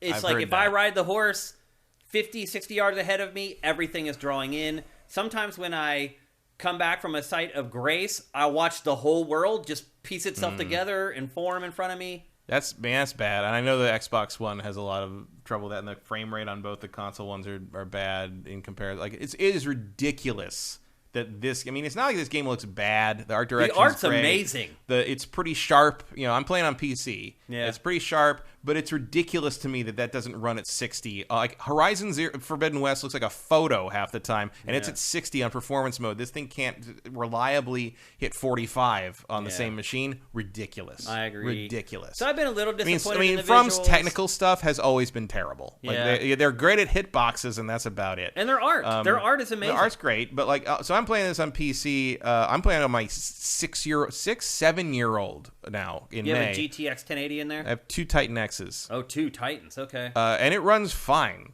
It doesn't have HDR, obviously. Yeah. But it runs pretty well. It runs at a pretty solid 60 with everything on high, or whatever, ultra, whatever the max settings are. And it does, there is the problem where it hitches a little bit when it loads new areas or new enemies in, but that's very minor. For them, I would say 95% of the game has been butter smooth for me. And this is an ancient PC. I know people are having stuttering issues on things. I have not had that beyond very minor things. I had my first hard crash last night after 50-something hours. I have not had any crashes. For me, the PC version has been really pretty darn good. Yeah. I haven't had any crashes. It's just weird graphical anomalies. Frame rate hasn't been terrible for me on PS5. I don't have any of the pop-in stuff that you have. It hitches every once in a while. Yeah, but I haven't had any of the drawing stuff. I mean, not even LOD? Not really, like the grass and stuff? No, not more than you'd notice in any other game, really. Interesting. Okay. It's really bad on PS5. I'm sure it is. Like, I've read about it. I did buy it on Xbox, but I just haven't played it. Have you not played it at all? I have not played it. Okay. Because at a certain point I realized I was so far in the PC version that I didn't want to start over and just sort of... I'll get to the Xbox version later. And, of course, the Xbox version couldn't go online for the first couple of days. Right. Is it fixed now? I don't know. I don't think it is. I think all weekend it was down. Yeah, well, because it turned out it was like a version mismatch to the servers, and the only way to update the version was for it to connect to the server, but it couldn't connect to the server because the version was wrong, so they have to patch it. And and Bandai Namco did not have an estimate of when that patch would happen. Maybe it happened already. I don't know. Gotcha. Okay, let's sum it up. Let's start talking about who this game is for. Chat says Xbox is fixed, so. It is fixed. Okay, that's good news. Let's start talking about who this game is for. Now, we're actually a great tandem to talk about From's games, because I'm kind of on one side of the spectrum and you're kind of on the other. You're a fan of the games. You like them. You enjoy them. I have struggled to really get into them. I think between the two of us, we're like the Wonder Twins on these games. We represent pretty much everyone who has ever thought about playing From's games. And I guess I'll start and then I'll turn it over to you. And I would say that this game is absolutely far more accessible than any, at least for me, far more accessible than any From game that I've played before. As far as me being able to spend time playing the game. In From's prior games, I would have got to Magritte and I would have quit. Because there was nothing else to do. If you couldn't beat that boss, you can't go through the rest of the game. There's no further progression. Yeah. In this game, you can just leave. And there's stuff to do. Now, I would argue that the stuff that you end up doing seems okay at first, and after a while, it starts to feel really repetitive and dull. I have spent some time just on the horse, just riding as far as I can ride, to just see stuff. That. Yeah, to see stuff. And, like, you know, I mean, this is not unique to Elden Ring. It's an open world thing I like to do. I like to jump from checkpoint to checkpoint. And I do that too. And I'm like, as soon as I see that gold thing in the distance, I'm like, I'm going to get to that site of grace. I've been doing that too. I like to see how deep I can go in enemy territory, especially when I realize I have no business being here yet. Because you jump off and you fight one enemy and you're like, oh no, oh yes. But it is kind of fun to even just ride past them and just get to sites of grace, so that then you have fast travel points for later on. So there's some value in playing this game beyond just fighting the bosses. I do believe ultimately, though, this predominantly is a boss rush game. How many bosses did you say there are in this game? I think there's like 80. That's insane. Obviously, most of those are optional. Yeah. Because there's only, 8 main bosses you have to beat? Something like that. Ultimately? I don't know. I mean, there's more than that, but there's 8 or 9 main character bosses, and I think there's more you have to fight between things. Yeah. But yeah, only a fraction of the 80 are mandatory bosses. Yep. So in conclusion, I would say that prior From Software games for people like me were essentially worthless. I'd play a couple hours, I'd be like, F this. This game has value for people like me. Even if maybe you get good at it and you end up becoming another Matt, who knows? Or maybe you're like me and you're like, I'm probably not going to dedicate 80 hours of my life to this game to try to get a lot better at it, or start to understand, or go on YouTube and watch videos, or go on Google and search stuff. I don't want to do that for a video game. I saw someone tweet something like, I already have a job, I don't need another one. Honestly, that's kind of how I feel about this game. It does feel like work to me at times, but even if I had spent $60 on this game... That's how I feel about MMOs. Yeah, I'd agree with that. Even if I had spent $60 on this game and Bandai Namco didn't send us review code, I don't feel like I would have been cheated at this point. I almost feel like I've already got enough out of it that I would have been okay paying for the game. Yeah. But I do not think that this game is going to drastically change the minds of people like me. No, I think some people... I've definitely seen some people who have come around on it and are like, finally, I kind of get it. But I think that's going to be less common than people are just like, oh, this is the same thing. Because it is. And... yeah, I mean, I would say that just because it has kept you playing longer, at some point I would suggest, when you've got some distance from it, to start over with a sword and shield build. I think it would probably help me and learn how that works. Yeah. Because it is easier. Just when the fact that I can stand there and I can, now at this point I could probably go up to, I mean, I can't because he's dead, but if I go up to Magritte or Madrid, whatever his name is, and we've probably been calling it wrong. Yeah, I don't know. I don't remember. I don't rember what it is. It was so long ago. Our apologies if we've been calling him by the wrong name. We have been, I'm sure. I just don't remember. But I could probably tank 8 or 9 hits from him now. Yeah. See, I'm still at 2 and I'm done. And with the fact that because that's the other thing you got to learn. And there's things like that I didn't know early on. I was okay, early, when I first played Dark Souls, I was running around with a shield and I'd block with a shield and I'd still get hurt and I didn't understand. Oh, how come I'm getting hurt? I'm blocking it with my shield. And it turns out that there's a protection stat on the shields, and only the shields that have 100 protection block all the damage. So if you have one that says 87, you're gonna let 13% of that damage through. Yeah. And so I didn't know that. Game doesn't really tell you that. It's just sort of you got to infer it. And so now that I know, I'm and that's one of the things with shields. One of the reasons I've used the brass shield forever is because it's 100%. It has a strong damage potential if I need to hit somebody with it. I infused it with a barrier Ash of War so I can have an invincible block with it. I haven't even upgraded it. Yeah, it just blocks all the damage. It's what I need. It doesn't weigh too much. And I get other shields. I'm like, oh, that shield looks really cool. I'd like to have that on my character. And then it's physical block 67. I'm like, well, then you're useless to me. I play with 100% blocking, and the fact that you can sit there and tank it is a big deal. And it is, but it's work to find this out, find out all this information. Anecdotally, Paul George, who is a really good basketball player for the LA Clippers, he bought the game and he went on Twitter and he is like, Elden Ring, what do you think? And he didn't even say what his experience was at all. He just said, Elden Ring, what do you think? And obviously his followers are all hardcore basketball fans. They're mostly casual players. And the vast majority of them were like, F this game. Like, one guy said, if you can beat the guy on the horse, you can cure cancer. Like, and it was interesting to see all these people who had got sucked into buying the game because of the review scores and everything, and all the social media chatter and everything were like, holy F, like, what the hell is this thing? So I do not think that it's going to convert people, but for someone like me who, I feel like I have strived to try to get these games, I can see the differences in the changes, and I did enjoy this far more than almost all of them. The only other game that I think you particularly are having a different experience than you would have if you'd never played any of the previous games. Yeah. I have played this more than any other From game. The only other game that I played even close to it was Sekiro. So, and Sekiro is a very different thing. The advantage of Sekiro, and one of the things I do like about it, is that you always have, you start that game with everything you need in your toolbox to beat the final boss. All the way to the end, yeah. Like, you have enhancements and other skills you can get to, but the baseline character never really improves to the degree that a character in these games does. Like, you're a much more powerful character, 50 hours into this game than you are when you start, and Sekiro is basically... And that's one of the reasons Sekiro is harder, is because you have to master everything. If it's like... Sekiro is the purest get good of all the From games. But for me, the combat in that clicked for me more than any other. Right, because it's snappier and faster, and you don't have to worry about leveling up some weird arcane system. Right. You automatically have the tools you need to beat whatever you're up against. Yeah. Whereas, like, with this, there is get good or whatever, but there's also just, like, get 20 more points in strength and kill it in 4 hits instead of 20, right. and upgrade your sword, and that's different. It matters, yeah. And Sekiro, I think, was a purer, and it's, again, like, I think I come at these from a fighting game background a lot, and Sekiro was a purer fighting game sort of pedigree in that regard.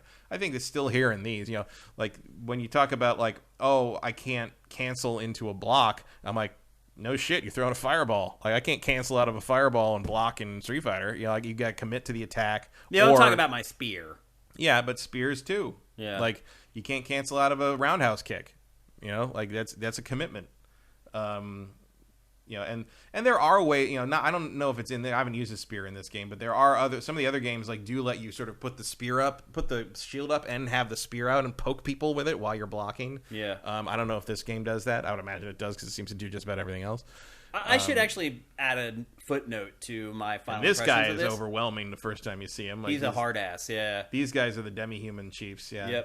Yep. One note I would add, though, to kind of my summation of the game, I would not tell my casual friends to buy this game. No. So I have a big crew of friends in Philly who all play games, and they always ask me, should I buy this? Should I buy this? I would not tell them to buy this, because they would be really mad at me when I showed up for my fantasy football draft in August. They would be like, bro, I flushed $60 down the toilet. They just would be. They will do exactly what we said earlier. They will come to the horse guy, get their ass handed to him 20 times in a row, and be like, I hate Shane, and turn it off and never go back to it. This definitely kind of raises the debate again of, like, is a 10 out of 10 game, does it have to be for everybody? Right. Is a 10 out of 10 game something that does it have to be something that you're willing to put in the hands of anyone who likes video games? I mean, I found so many issues with this game, it would have never got anywhere close to a 10 out of 10 for me. I have definitely seen more weird things in this than I have in, like, Horizon. Just the drawing and everything is more than enough reason for me to not the fact that none of the technical issues and certainly the frame rate problems were mentioned is very weird to me. It is odd. Now, part of it, I think, is just, like, it's a lot easier to just give this game a high score and not get the death threats that you're going to get for giving it less than 9.5. Because I've seen some people being treated really poorly, and there are people who really liked the game, who gave it a high score, and you just see them getting ganged up on. Any criticism of this thing is going to get you attacked. So what's going to happen to us after this episode goes live? I don't care. I mean, I think we were fair to it, though. I think we were. I mean, I like it a lot. I'll tell you something scandalous. I like Horizon Forbidden West more. It's as far as enjoying playing a video game, Horizon is head and shoulders above this game for me. I mean, I put 60 hours into this thing. It's not like I don't like it. I don't put 60 hours into anything I play for this show usually. But, like, I put about that much time into Horizon too. And look, if I had not had to play this for the show, I would have probably just kept playing Horizon and gotten to this game, a few weeks or months later, after the stuff had been patched up and more strategies were available online. Okay, so here's a comment from our chat, and I want to hear your take on this. This is from Ashes in the Hourglass. Who cares about the technical aspects? No one is going to play Horizon in 10 years, but Souls games will be played for decades. That's bullshit. Souls games will not be played for decades. You're better than that, dude. Souls games will not be played for decades because there's going to be another game and another game and another game that come out Matt, from do you think that there is a bigger franchise where the fanboys are more... I want to be very careful with the words I use here. Where they're just kind of delusional about it. Final Fantasy. Maybe...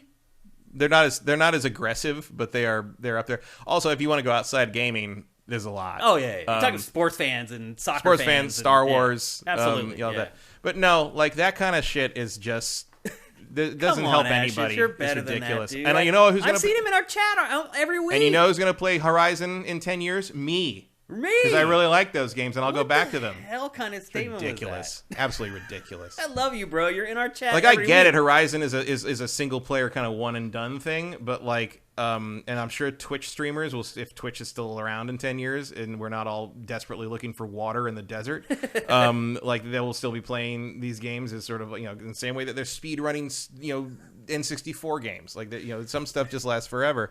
But these declarative statements. I definitely care about the technical issues because it does. Why in the world does the PS5 not run this game at 60?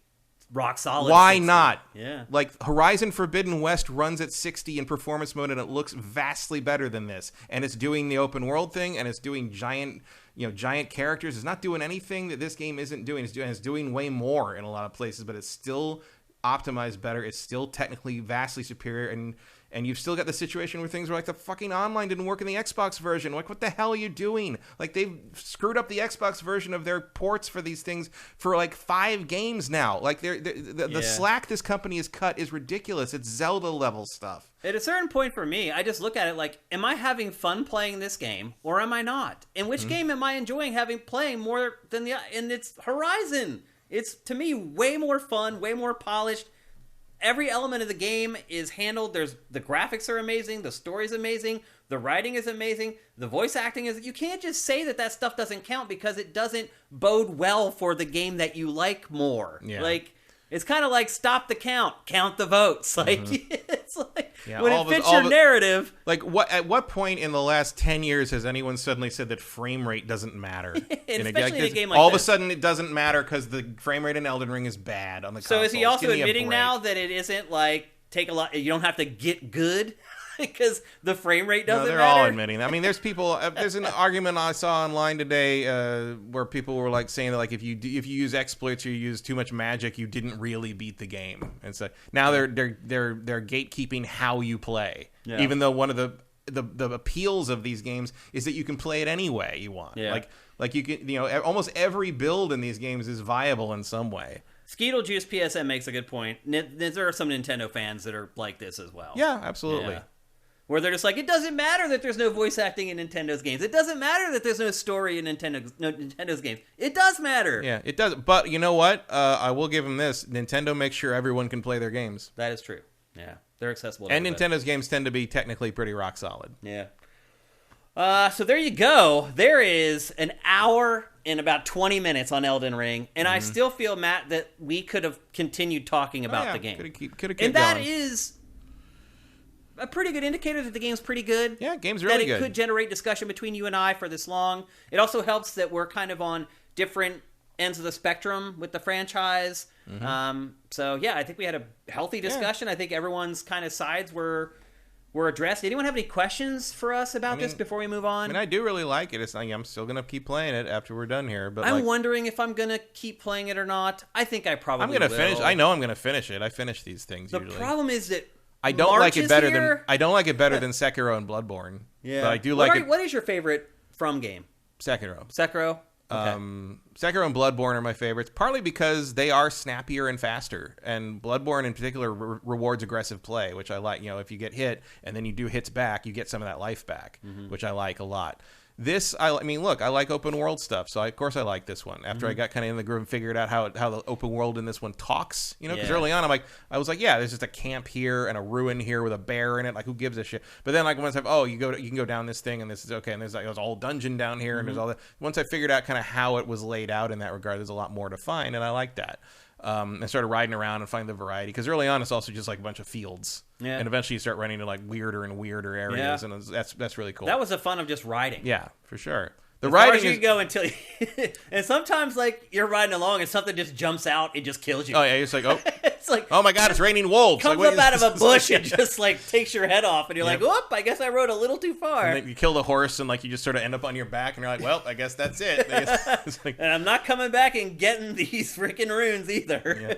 Oh, I always come back for the runes, or just turn a corner. It's like dragon. I had to go back. You gotta go the other way.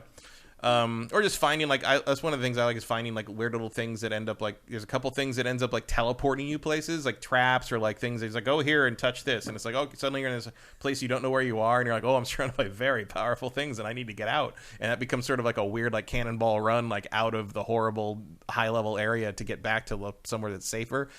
Which I guess I could, but also like I could probably just teleport out to like another site of grace. But at the same time, I'm like, really want to open some fast travel points up here just in case I need to come back. So it's like that risk reward comes into play again, and I really like that. Like, that's a lot of fun. Like, I appreciate the intricacy of the level design of the maze that like the Dark Souls games do, but this is a very satisfying way to do it too. Like, I wouldn't, if they do another game and they don't do an open world, I'm not going to be particularly disappointed. Like, I'll be glad to play another game that's more in the standard Dark Souls format, but I would like to see them continue to build on this open world idea. I hope to God they keep making games this way, because I will probably not go back and play it if they go back to the old style. This thing sounds like it's selling substantially better than and part of that is because you've duped a lot of people that don't know any better.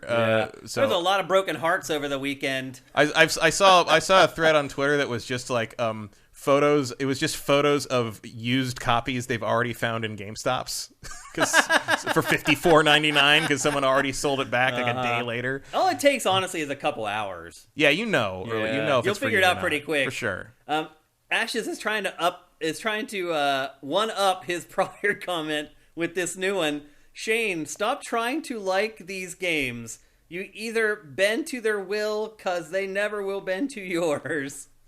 What kind of comment is that? Why do you want to discourage someone from playing a game? That's the new narrative from like the really toxic Souls bros. Sometimes is like, just admit it's not for you, and you want to go play baby games, basically. Oh, I see. That's the angle on that to some degree. And it's just, and look, it's fine to admit that a game isn't for you. Like it's like, yeah, but like.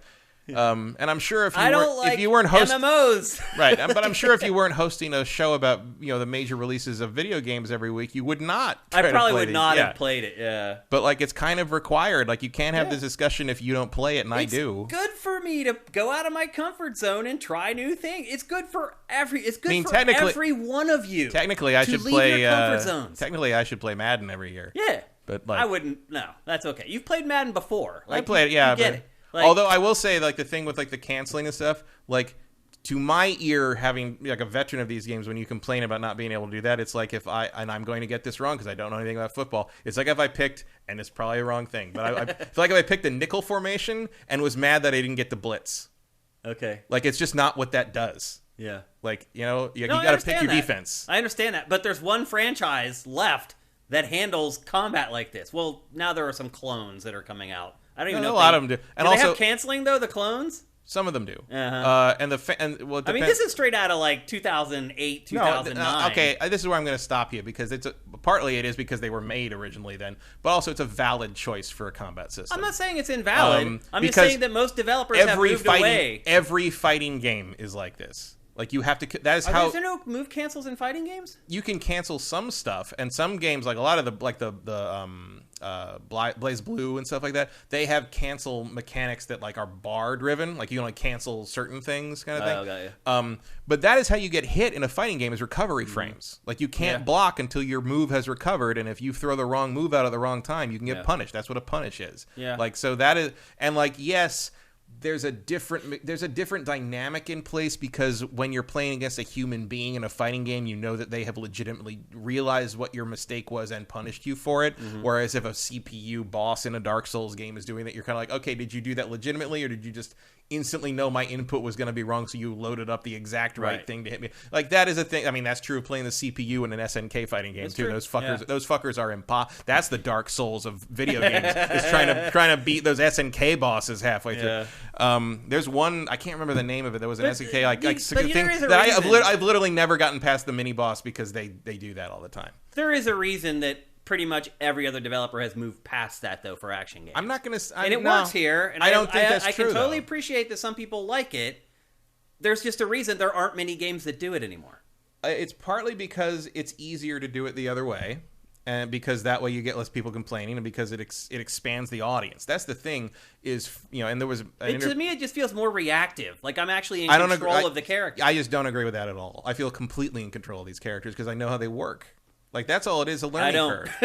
Yeah, because you haven't learned how it works yet. I do know how it works now, and I just But you don't haven't like learned how to do it. It's okay if I just don't like something. I know. I can understand how it works and just not like it. You can, but you're sitting there saying that, like, it's primitive, and like I do everyone think else, it's primitive, because I played games like this in the early aughts, and it's not primitive. You just aren't good at it. No, it's...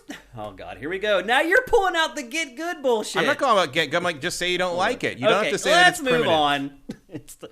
It's time to move on. You don't have to say that it's primitive. It's not. It's just a choice. And if they But why haven't other people done it? Why has everyone else abandoned it? Because it's very hard to do it and not make it feel bad and not make it unbalanced. And From more or less nails that balance. It's a very hard thing. And you have to be really good at hitboxes, and a lot of them are not. And look, even From can be bad at hitboxes, because the launch version of Dark Souls 2 had terrible hitboxes. So you can fuck that up, too. I just like feeling like I'm in control. Like, I don't like hitting a button and then having... Here's the thing about these games is, I know I'm going to die like 3 seconds before I die. Because you already know that you've overcommitted. Yeah. That you've hit the button one too many times. And you've hit that button one too many times, and then you sit there and you wait to watch that lunge. And there's nothing you can do about it. Well, you could not overcommit. I prefer games like Devil May Cry or Ninja Gaiden, where it just feels like attack, attack, block, and it's there. It's attack, attack, attack, block, attack, attack, attack, block. And it's just this flow of the combat. And it's just 2 of one and 1 of another. And I don't think it's right for you to say I'm not good at it, and that's why I don't like it. That's not true. But I just prefer this other style. If you're constantly complaining about failing at it, I think it's fair to say you're not good at it. But what I'm saying is... I don't feel like I am failing at it, though. If you're constantly dying, you are. Everyone's dying. The catchphrase of the series is prepare to die. Well, it's not just me. Right, and I died too, but I don't get upset about it. I don't act like it's a failure of the game that I'm dying. I didn't say it's a failure of the game. I said I don't like it. Right, but then you go back and say that it's like no one else does it because it's primitive and it should be done differently. No, I said no one has done it for a long time. Why is that? And I think it's because, in large part, you're trying to appeal to more people. Right, because people don't like it. Tons of people like this. Well... Not as many as they could. I mean, Miyazaki just did an interview, I think, yesterday, where he doubled down on, we're not going to add an easy mode. We're not going to make them any simpler. We're not going to change how it works. We like how it works. That's how... And look, these games... I mean, it looks like Elden Ring's going to sell more copies than the previous ones have, just because of the momentum they have coming off the George R.R. Martin and the publicity. But these things could... they sell about 5 million copies. They could sell 10 if you added some accessibility features. But From has chosen not to do that. Mm-hmm. I think that's if their business model decides that's okay. I mean, I think it's dumb. I think there probably should be. I don't think anything gets taken away from these games if you add an easy mode or accessibility option or whatever. Almost every game I have ever played has an easy mode, and I have never used them. And it does nothing to my experience. Yeah, I've seen articles about people are like, how would you change it? I think it's very simple. You just lower the damage output of enemies. Yeah. That's it. That's all you have to do. Up your damage, lower the enemy damage. Yeah. That's it. If you can let me take 6 hits from a greet, I can beat him now. Yeah, but I can't because that's really the only difference when you level up, right? Right. I mean, you can absorb more damage. You still got to memorize the patterns, but you just have a few more chances. Yeah, right. You have a bigger margin for error. And I don't see what that takes away from anybody. I don't either. As long as your ego isn't riding on whether you can beat a video game or not, I have friends who really want to play these games, but their hands, they have either disabilities or problems with their hands, or they don't have reflexes for it, and they desperately want to play them, and they just can't. They've tried and they can't.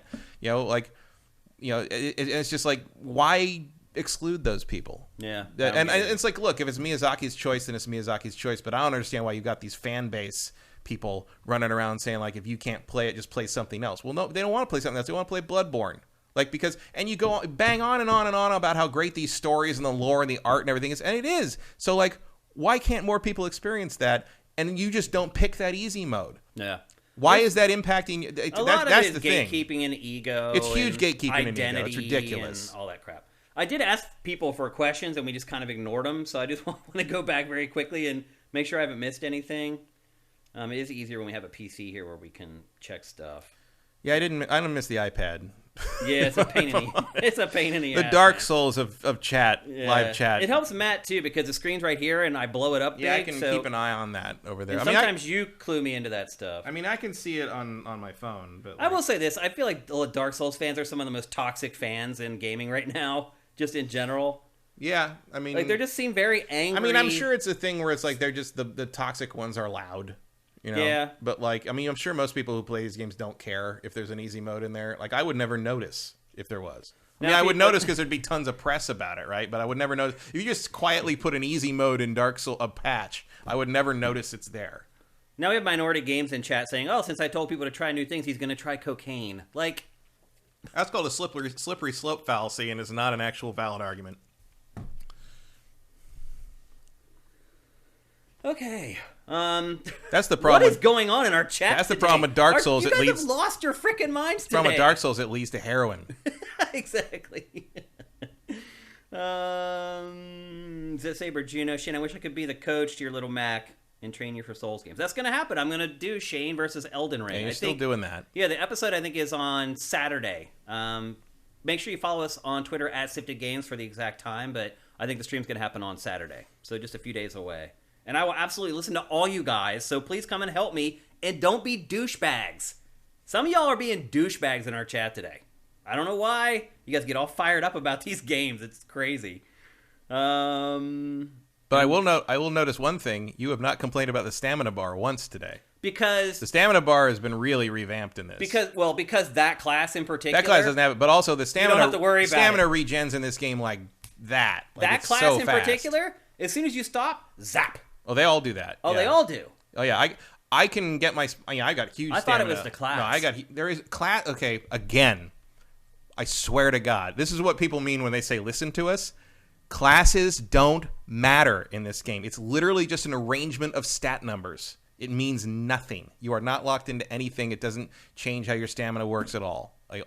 The stamina thing only gives you more. I mean, you put in points into endurance, you just get more stamina points. The regen is identical speed, as far as I know, unless maybe dexterity pumps that. I'm not sure. That's another hidden thing, maybe. Because some of the games, yeah, there is a way to regen more stamina depending on what thing you put points into. But like, I've got a huge stamina bar because I use Sword and Shield. And, like, if I stand back for, like, half a second, I've got almost all my stamina back. Like, the stamina is very forgiving in this game. Probably because it needs to be because there's so many enemies and everything happens so fast. Whereas, like, the other Dark Souls games takes forever at times. Grimshaw Rocks says, would you have liked a true co-op mode? And why is there no cross-play? Yeah, I mean, I would love to play this whole game with someone else. It still does the co-op thing where it's only in the area you do it in. Right? Which is still pretty cool, though. And the multiplayer, like, you have to really choose to involve yourself in it. Like you don't get invaded at random unless you activate that feature. Yeah, I've never been invaded because I didn't turn it on. Yeah. So, yeah. I haven't really messed with that too much. I did put the ring on that lets you be pulled into other people's worlds if they need help against an invader, but I haven't actually been pulled in any worlds yet. Schneeky says, what's up, Schneeky? Did you see the nonsense with Huber saying it takes away from his accomplishments if I complete his hard game on easy? I did not. I'm guessing that's Huber from Easy Allies. I didn't see that at all. Look, everyone's entitled to their own opinion. I'm not going to say someone's, a douchebag. I guess he got upset because Sifu got its easy mode. Oh, gotcha. Which again, I mean, I think I established that I like Sifu a lot. I do not care in any way, shape, or form if someone plays that game on easy. I do not understand that mentality at all. That is completely alien to me. FF Master C says you can respec your points. Yeah, I've seen people talk about that. I just don't know how to do it. Yeah, I'll Google it when I get home. I didn't know if you could or not. Okay, that's great. I think I saw earlier in chat that someone said that they donated a significant amount of money to us today, and I can't find it in chat. Thank you. If that's indeed, they said that they had not been like doing Twitch Prime or whatever and just decided to just give us a big chunk of money. That's awesome. I'm sorry I lost it in here somewhere, and I want to thank you by name, but I can't find it. Furax75. That you're right. That's who it was. Furax75. Thank you, man. It means the world. Subscriber since the pre-release days, but I missed so many Twitch Prime free subs, so I donated $100 to the website. Keep it up. It's all love, baby. Thank you, man. That makes a big difference for us. Luckily, the iPhone scrolls forever. Yeah, yeah. This one cuts it off at a certain point. Yeah, I don't know what that's about. It's bizarre. Okay, we got to move on. We're going to sound like the Micro Machines guys getting through the last 5 topics. Yeah, there's your 2 hours on Elden Ring. Well, I guess we talked about TGS. Yeah, we talked about other stuff too. So anyway, we do need to move on. We're going to talk about the brand new Pokemon game that was just announced this week. There was a Pokemon Presents that went down. The brand new Pokemon game is called Pokemon Scarlet and Violet. And Matt, it appears that it is following in the footsteps of Arceus. It is a little interesting though because yeah, it's going to have, according to Nintendo, it's going to have an open world. But at the same time, Nintendo said that this is the first time that we're trying like an open world concept, building on the concepts of Arceus. So I'm not sure if it's like going to be, because Arceus was kind of an open world, but really wasn't. Yeah, like, it's open area. I mean, it's sort of. I mean, they've been kind of building it. I mean, even Sword and Shield had that. To some, the big areas. Open areas, yeah. So I just assume that this is sort of. My guess is that this is basically just building on what Sword and Shield did, and they're invoking Arceus because like Arceus sold really well, and was well received. So you want people to associate this with that because there's no way it's building that much on Arceus because it's the main series. Yeah. Here's Nintendo's exact quote. Actually, trainers can explore an open world where various towns with no borders blend seamlessly. That's a difference. It is blend seamlessly into the wilderness. Pokemon can be seen everywhere in this wide open world, in the skies, in the sea, and on the streets. It will have different. Players will have a different outfit depending on which game they are playing. Trainers will then choose either I can never say this. Sprigatito, the grass cat Pokemon, Fuecoco, the fire croc Pokemon, which I think looks like an alligator made out of an apple, or Quaxley, the duckling Pokemon, which looks just like Donald Duck. It's a white duck. Yeah, I've seen the evolution things where it's like it evolves to one of the nephews, and then it evolves to like Kingdom Hearts Donald. Yeah, that's a little weird. Yeah, how do you feel about this, Matt? The game to me looks awful graphically. I mean, it looks about like what we expect at this point. I think it looks worse than Arceus, though. Yeah. But it looks better than Sword and the Shield. Like, they show a Voltorb in this trailer, and they're kind of close up to it, and you can see, like, the angles on the... It's supposed to be round, and it's not made out of enough polygons. It looks about, like... Look at that right there. Look at that shot. Look at the... Look at the NPCs, or whatever the hell they probably call them, back in the background walking. I'm surprised that there's, like, shine on the, like, the electrode and stuff, like, on the snake scales and stuff, like... I mean, it's Pokemon. Like, no one expects it to look particularly good. When can we start expecting it to look particularly good, maybe is my question. I don't think ever. Really? I think Pokemon's just always going to be like... relatively, it's always going to look poor? Yeah, I think so. Wow. Because it's all it has to look like. That's a shame. But, yeah, this game does not look particularly good. I do think that it looks pretty good for a Pokemon mainline game. I mean, look at that Switch there. It's just... That was pretty good. Well, yeah. That's live action footage. Oh. I thought it was Horizon Zero Dawn for a second. Here's the other part of it, Matt. It's coming out late this year. Yeah. How do you think do you think that's going to cannibalize the sales of Arceus? No, I think Arceus will have been out for most of the year. Do Pokemon games not have legs like that?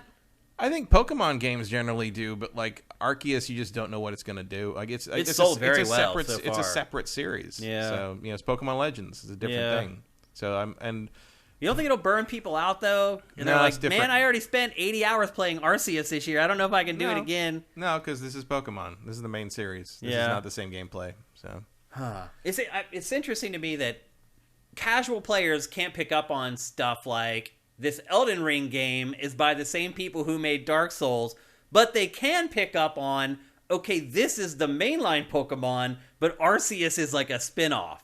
Well, because the mainline Pokemon games are named after colors. They're stuff. always, they come out in pairs and like, it's fine. So you don't think it'll affect maybe if they turn the lights on more often at Game Freak, they would know what graphics are supposed to look like. So you don't think it'll have a negative impact on either game? You don't think it'll hurt the sales of this game or Arceus? No. Interesting. I think you got enough distance. The thing I would be concerned about is if they're putting a mainline Pokemon game out in like November. I'm gonna call it now. Breath of the Wild 2 is next year, if that. Don't say that, Matt.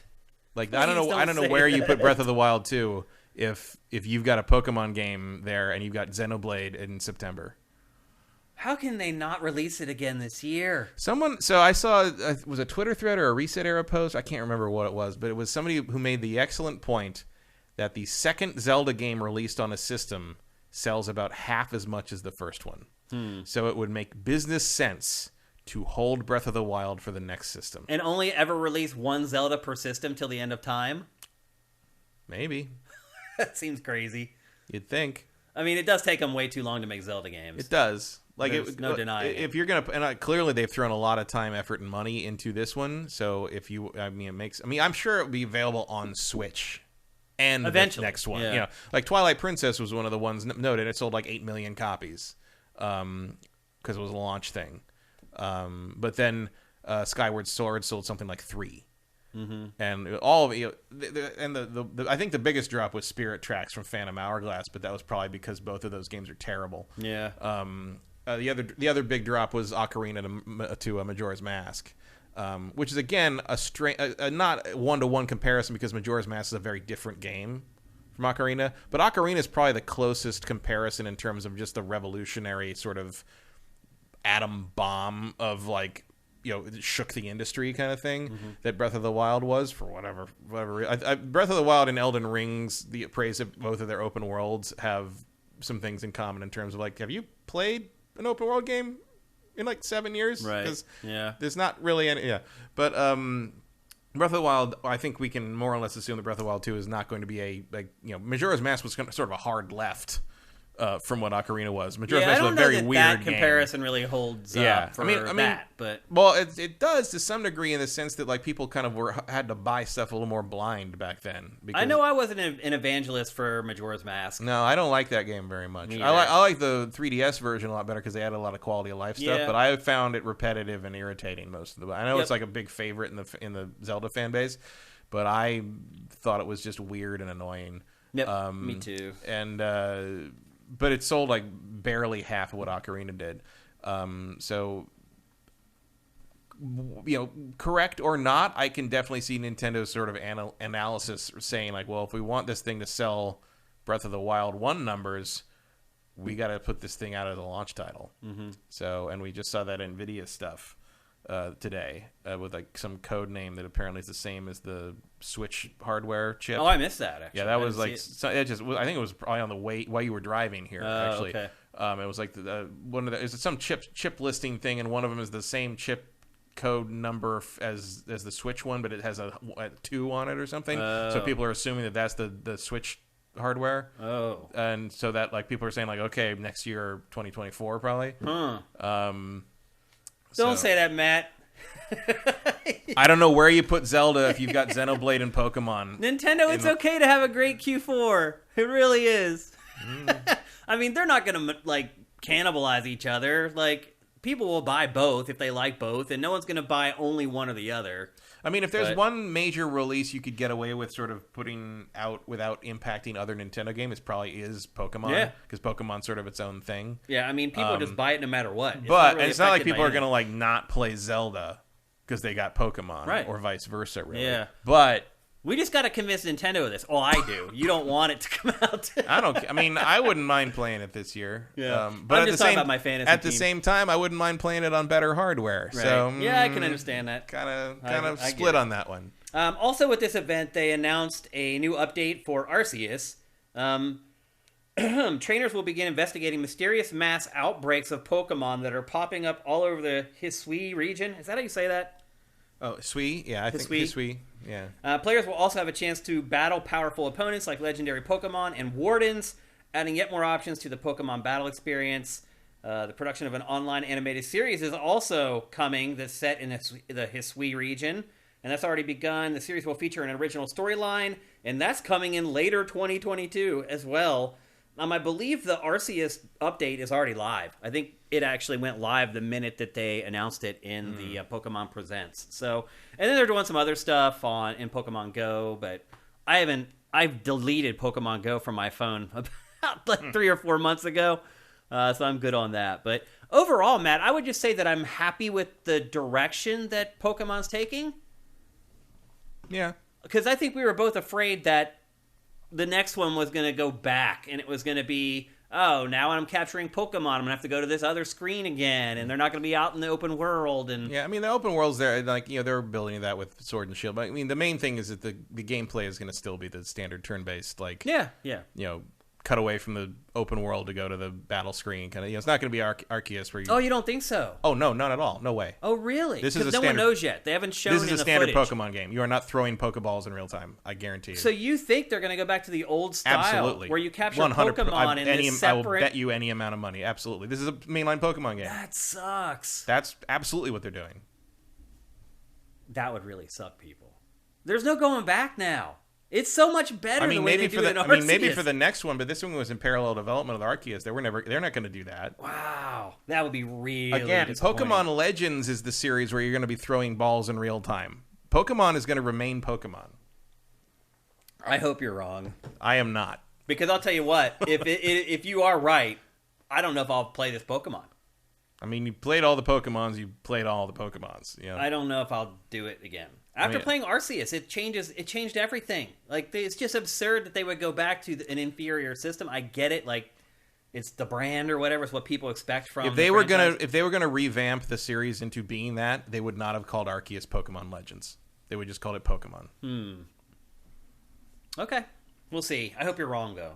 Usually I hope you're right, but in this case I hope am you're wrong. 100% certain of this. Okay. There's no way they changed it up that much. Okay.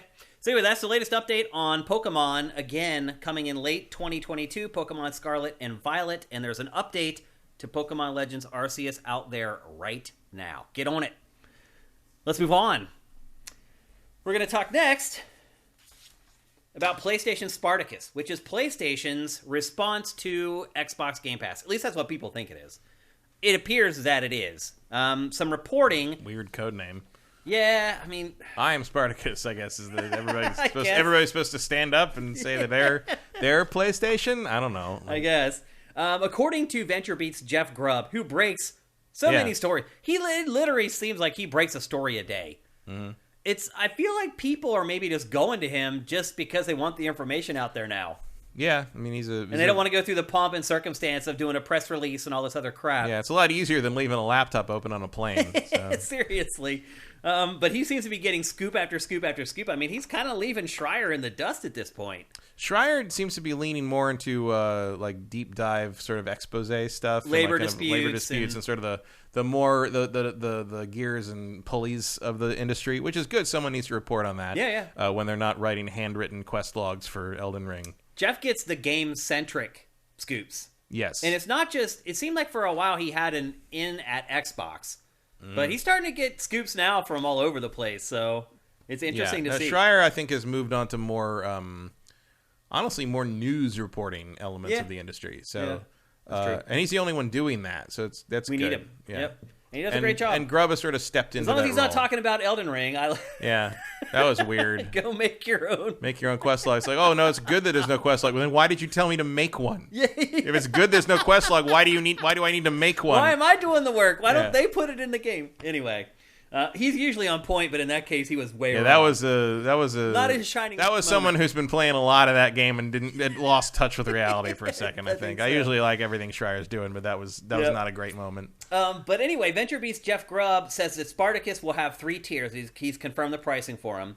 The essential tier, and I'll be honest with you, he's always been right. I can't think of too many things that he's reported that have turned out to not be true. Can't think of anything major. Certainly not anything like this that he just So the essential tier is for $10 a month. And when I first heard that, I was like, wait, the lowest tier is $10 a month? And then because, there are rumors flying around that this is going to replace PlayStation Plus. Mm-hmm. And I was like, wait a minute, like $10 a month for PlayStation Plus, that's insane. I spend $60 a year for it.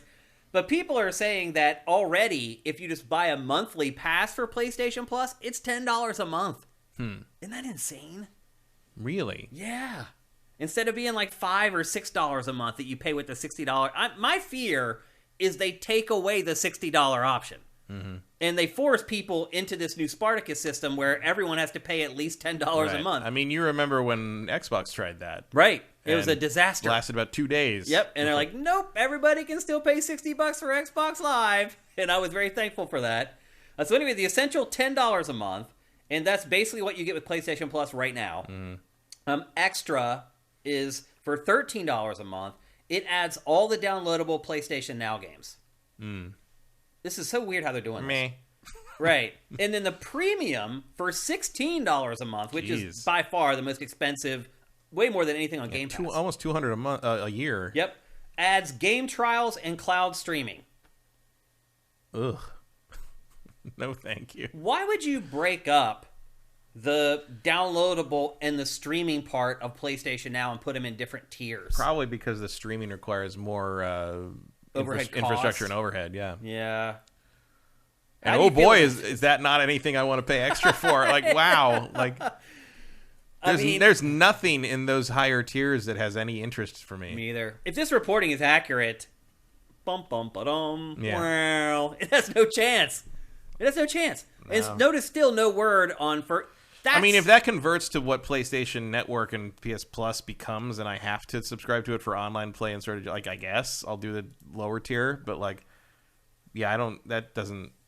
There's nothing in there that makes me go, oh, that's a good idea for me. Like, it's no. I mean, let's be honest, Matt. Until Sony commits to its first-party games being day and date on whatever this service ends up being, it has no chance to compete. It's not even about splitting up like game downloads versus game streaming. It's about, am I going to be able to play God of War on day one if I give you $16 a month? Right. And if not, why am I giving you $16 a month? Like, why wouldn't I go give Xbox $15? Yeah, why don't I just not spend any of it? Everything's downloadable. And I'll just buy God of War. Right. Because I'm not waiting for that. Yeah. I don't know what Sony's doing. It looks like it knows it needs to compete with Game Pass. Sort of, but like, but it's not willing to do what it needs to do. I think it's different. I think they don't know if they need to compete with Game Pass or not, but they know that they might have to. So they're kind of hedging their bet. It feels like they're putting something in place, but they're sort of hoping they don't need it. You know what I mean? Like, because look, like, yeah, Game Pass was a great move to sort of like give appeal to a subscription service and a big library of games that Xbox could offer at a time when Xbox was simply not putting very compelling stuff out on a regular basis. So they involved a bunch of other indies and a bunch of third-party stuff, and it kind of became a really nice tapestry of games you could download day and date.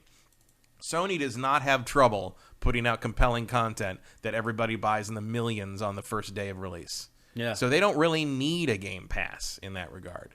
And they don't seem to have a lot of interest in it. So this feels like they're going to kind of make a head fake in that direction.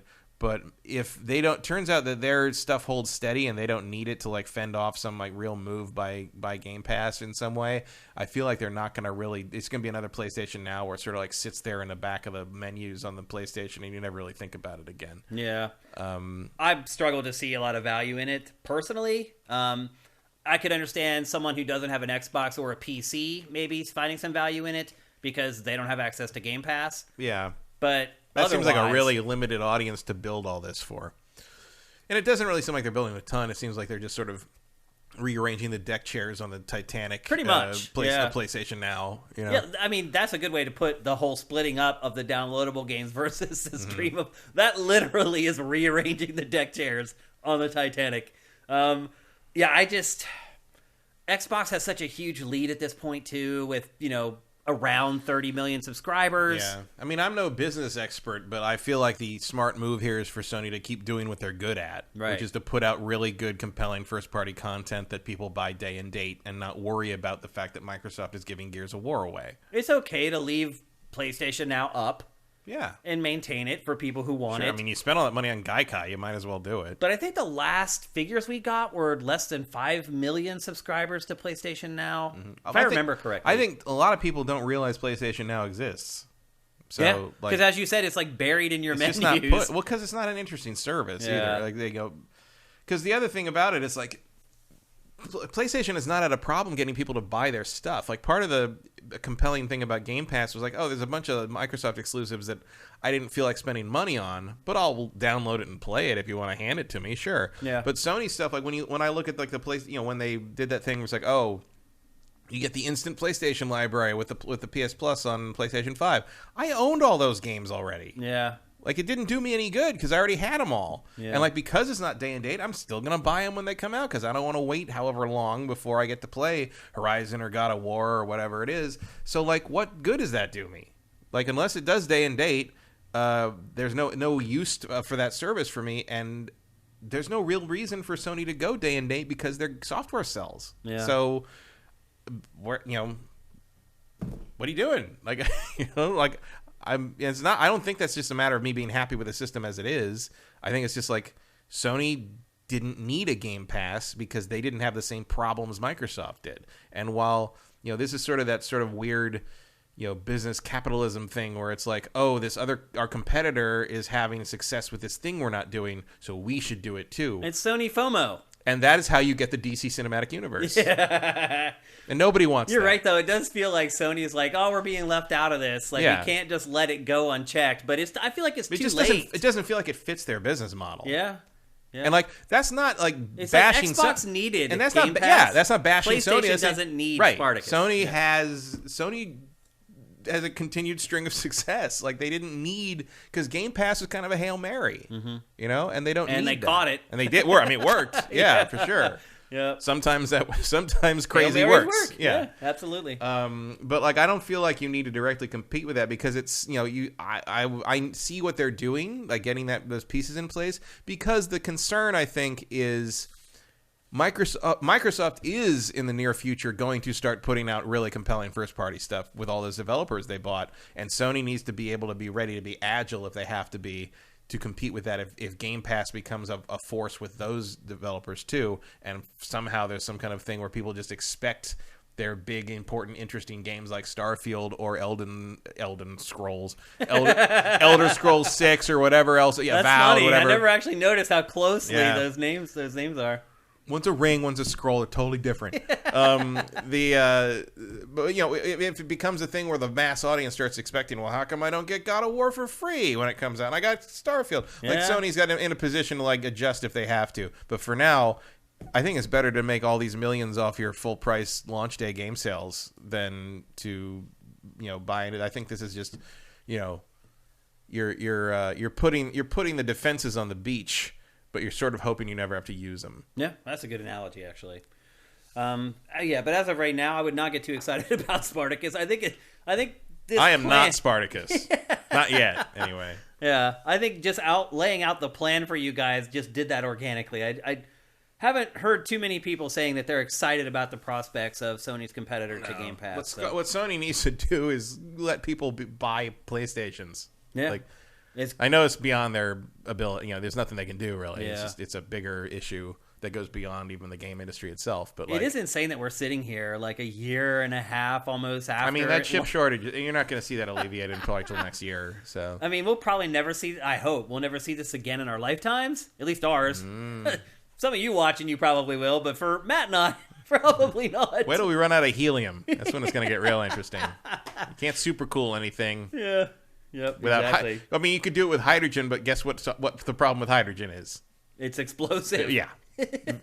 Just a tad. Yeah. Just a little. Highly. Yep. So anyway, there you go. That's the latest update on Spartacus. We keep waiting for PlayStation to actually talk about this. Everything we've learned about it has been just rumors and leaks. I mean, that's sort of Sony in a nutshell these days. It kind of is, yeah. But maybe we'll get official word from Sony in the not-too-distant future. It seems like around E3 time might be a good time. Yeah, what would have been E3 time. Or maybe May. Like, they do tend to do, like, a big something in May. That's like true. They usually do. They did the big Horizon presentation in May. They did the big Last of Us 2 presentation in May. So especially since they've left E3. Yeah. So, I mean, it could be a game. I mean, probably I would probably get a God of War thing in May. Oh, for sure. But, like a big demo, first real like chunk of gameplay, stuff like that. Yep. But this could be in there somewhere in like June or something like that. Yep. Okay, let's move on. We're going to talk next about Fallout New Vegas 2. Did you hear about this, Matt? Yeah. Just that it's like very early, like as long as we're both owned by the same mega corporation, we might as well talk about it, right? Yeah, so was this also Jeff Grubb?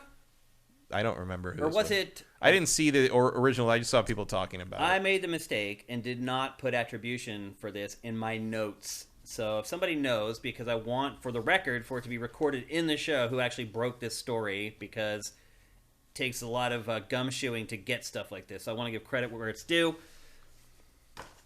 The person who reported this, and we'll clarify that in a second. Oh, they're saying, it was Jeff Grubb. Okay, good. He's saying that right now there are talks going on about Fallout New Vegas 2. And those talks are going on with Obsidian. And who made Vegas? Vegas 1. And the concern at the Xbox/Bethesda camp is that there's all this IP, and I don't know how this is possible, they don't have the bandwidth to get them all done. And so they fear that the Fallout franchise may end up sitting there for literally like 20 years, Matt. Yep. Because, according to Grubb, there's a 10-year plan for Starfield, and then a 10-year plan for the Elder Scrolls 6, which leaves them wondering, like, when do you get to Fallout? Yeah, so, I thought about that. Like, Fallout 5, if you leave it to Bethesda's internal main team, like with Todd and those guys, you're probably looking at the 2030s. Right. Do you think that Bethesda A team needs to let go? Yes. Yeah. I mean, look, as soon as they brought in Starfield as an idea, you had too many. 3 is too many. You have to be even. I mean, some could argue that 2 was too many. Yeah, I mean, sure. Certainly, it seemed like too many when Fallout 4 turned out to be what it was. And after Fallout 4, I am more than willing to let anyone else take a shot at that. And 76 was partly out of house, but they were involved. I think this is the best move for Fallout. Give it to Obsidian, New Vegas. I am not as much of an advocate for New Vegas as a lot of people are. Me either. I don't like it at all. I found it a little. I replayed it during the pandemic with a ton of mods, and I liked it a lot better because it was fixed and it didn't crash all the time, and a lot of the quests made more sense because with the unofficial patch with it, and so I like that a lot better. It's still a mess if you play the vanilla version. Still. But, oh yeah, they never. I thought they had fixed everything. They didn't fix much really? of it. Because they had a huge falling out with Bethesda because they didn't get paid. Right. So like, oh, what the hell? Like, how does Bethesda not pay a studio for work? Because their Metacritic score was 1 point lower than the agreed score for the bonuses. That's insane. It was like 77 was the target, and they got 76 or something like that. It wasn't even the bugs. Which makes you wonder why Fallout 76 is called Fallout 76. That's hilarious. I don't know if that's true. I don't remember I might be getting the numbers wrong there. It wasn't even the bugs that turned me off from this game. It's that the first, 5 hours are boring as hell. You're, trapped out in this, crappy desert, environment. It's very bland and, I appreciate the we're going to do a Fallout where you are not someone coming out of a vault for once, but they did not find a particularly compelling angle alternative. For it. Yeah. But I did like it. And once you get to Vegas, it picks up. Absolutely. And, it's got some of the most interesting quest lines, and it has, It's got a difficult... Although, Skyrim has this too. Skyrim doesn't get enough credit for doing the same thing New Vegas did in the sense that, you've got the two factions to side with. And, I don't like either of them. Traditionally in Skyrim, I have generally sided with the Stormcloaks. Yeah. But for some reason, I'm not super into a group of homegrown terrorists who sort of, rebel against the establishment anymore. Yeah. And have big fuck-off beards. But New Vegas, it's the Caesar's Legion and the New California Republic, and they're both horrible in their own ways. Yeah. And you just sort of got to decide. I mean, you can piss them both off, I guess. It's going to make a lot more fighting for you. But I like that Obsidian never makes anything simple in that regard. Yeah. I would argue Obsidian has improved a great deal. Oh, for sure. Since Fallout New Vegas. For sure. I mean, I would never have thought they could put something together as, frankly, as polished as the Outer Worlds was. And as quickly as they did and fast, yeah. They've come a long way from the team. I mean, I know it was partly Sega's fault, but like the team that made Alpha Protocol, which is just one of the most. I know it's got some of the most impressive branching in any kind of like choice game. But holy crap, that game sucks to play. Like, it is crazy. What a mess. Yeah. But Obsidian is a very different company and a lot of different new people now. But they do tend to. They have a tradition and a pedigree of storytelling that I think fits Fallout better in a lot of ways. If they were given the time and resources to make these things finished and complete. So I would very much like to see a New Vegas too. Although I should actually caveat on that.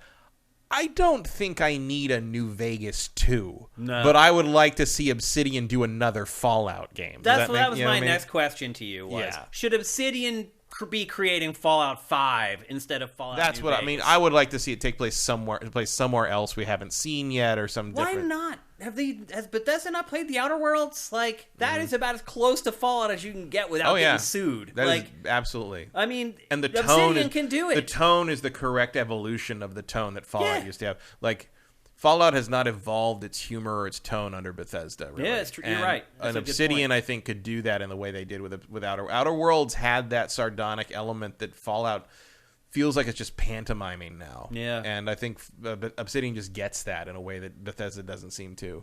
Again, Bethesda's A-team, I feel like, needs to let go. It needs to be like, you know what, we can't do this, but we can't let this IP die. Right, if they're going to let go of one of them, obviously we haven't seen Starfield yet, but clearly that's their baby or whatever. Yeah. If you're going to let go of one of them, Fallout's it, because I think that's the one that A-team has the weakest grip on.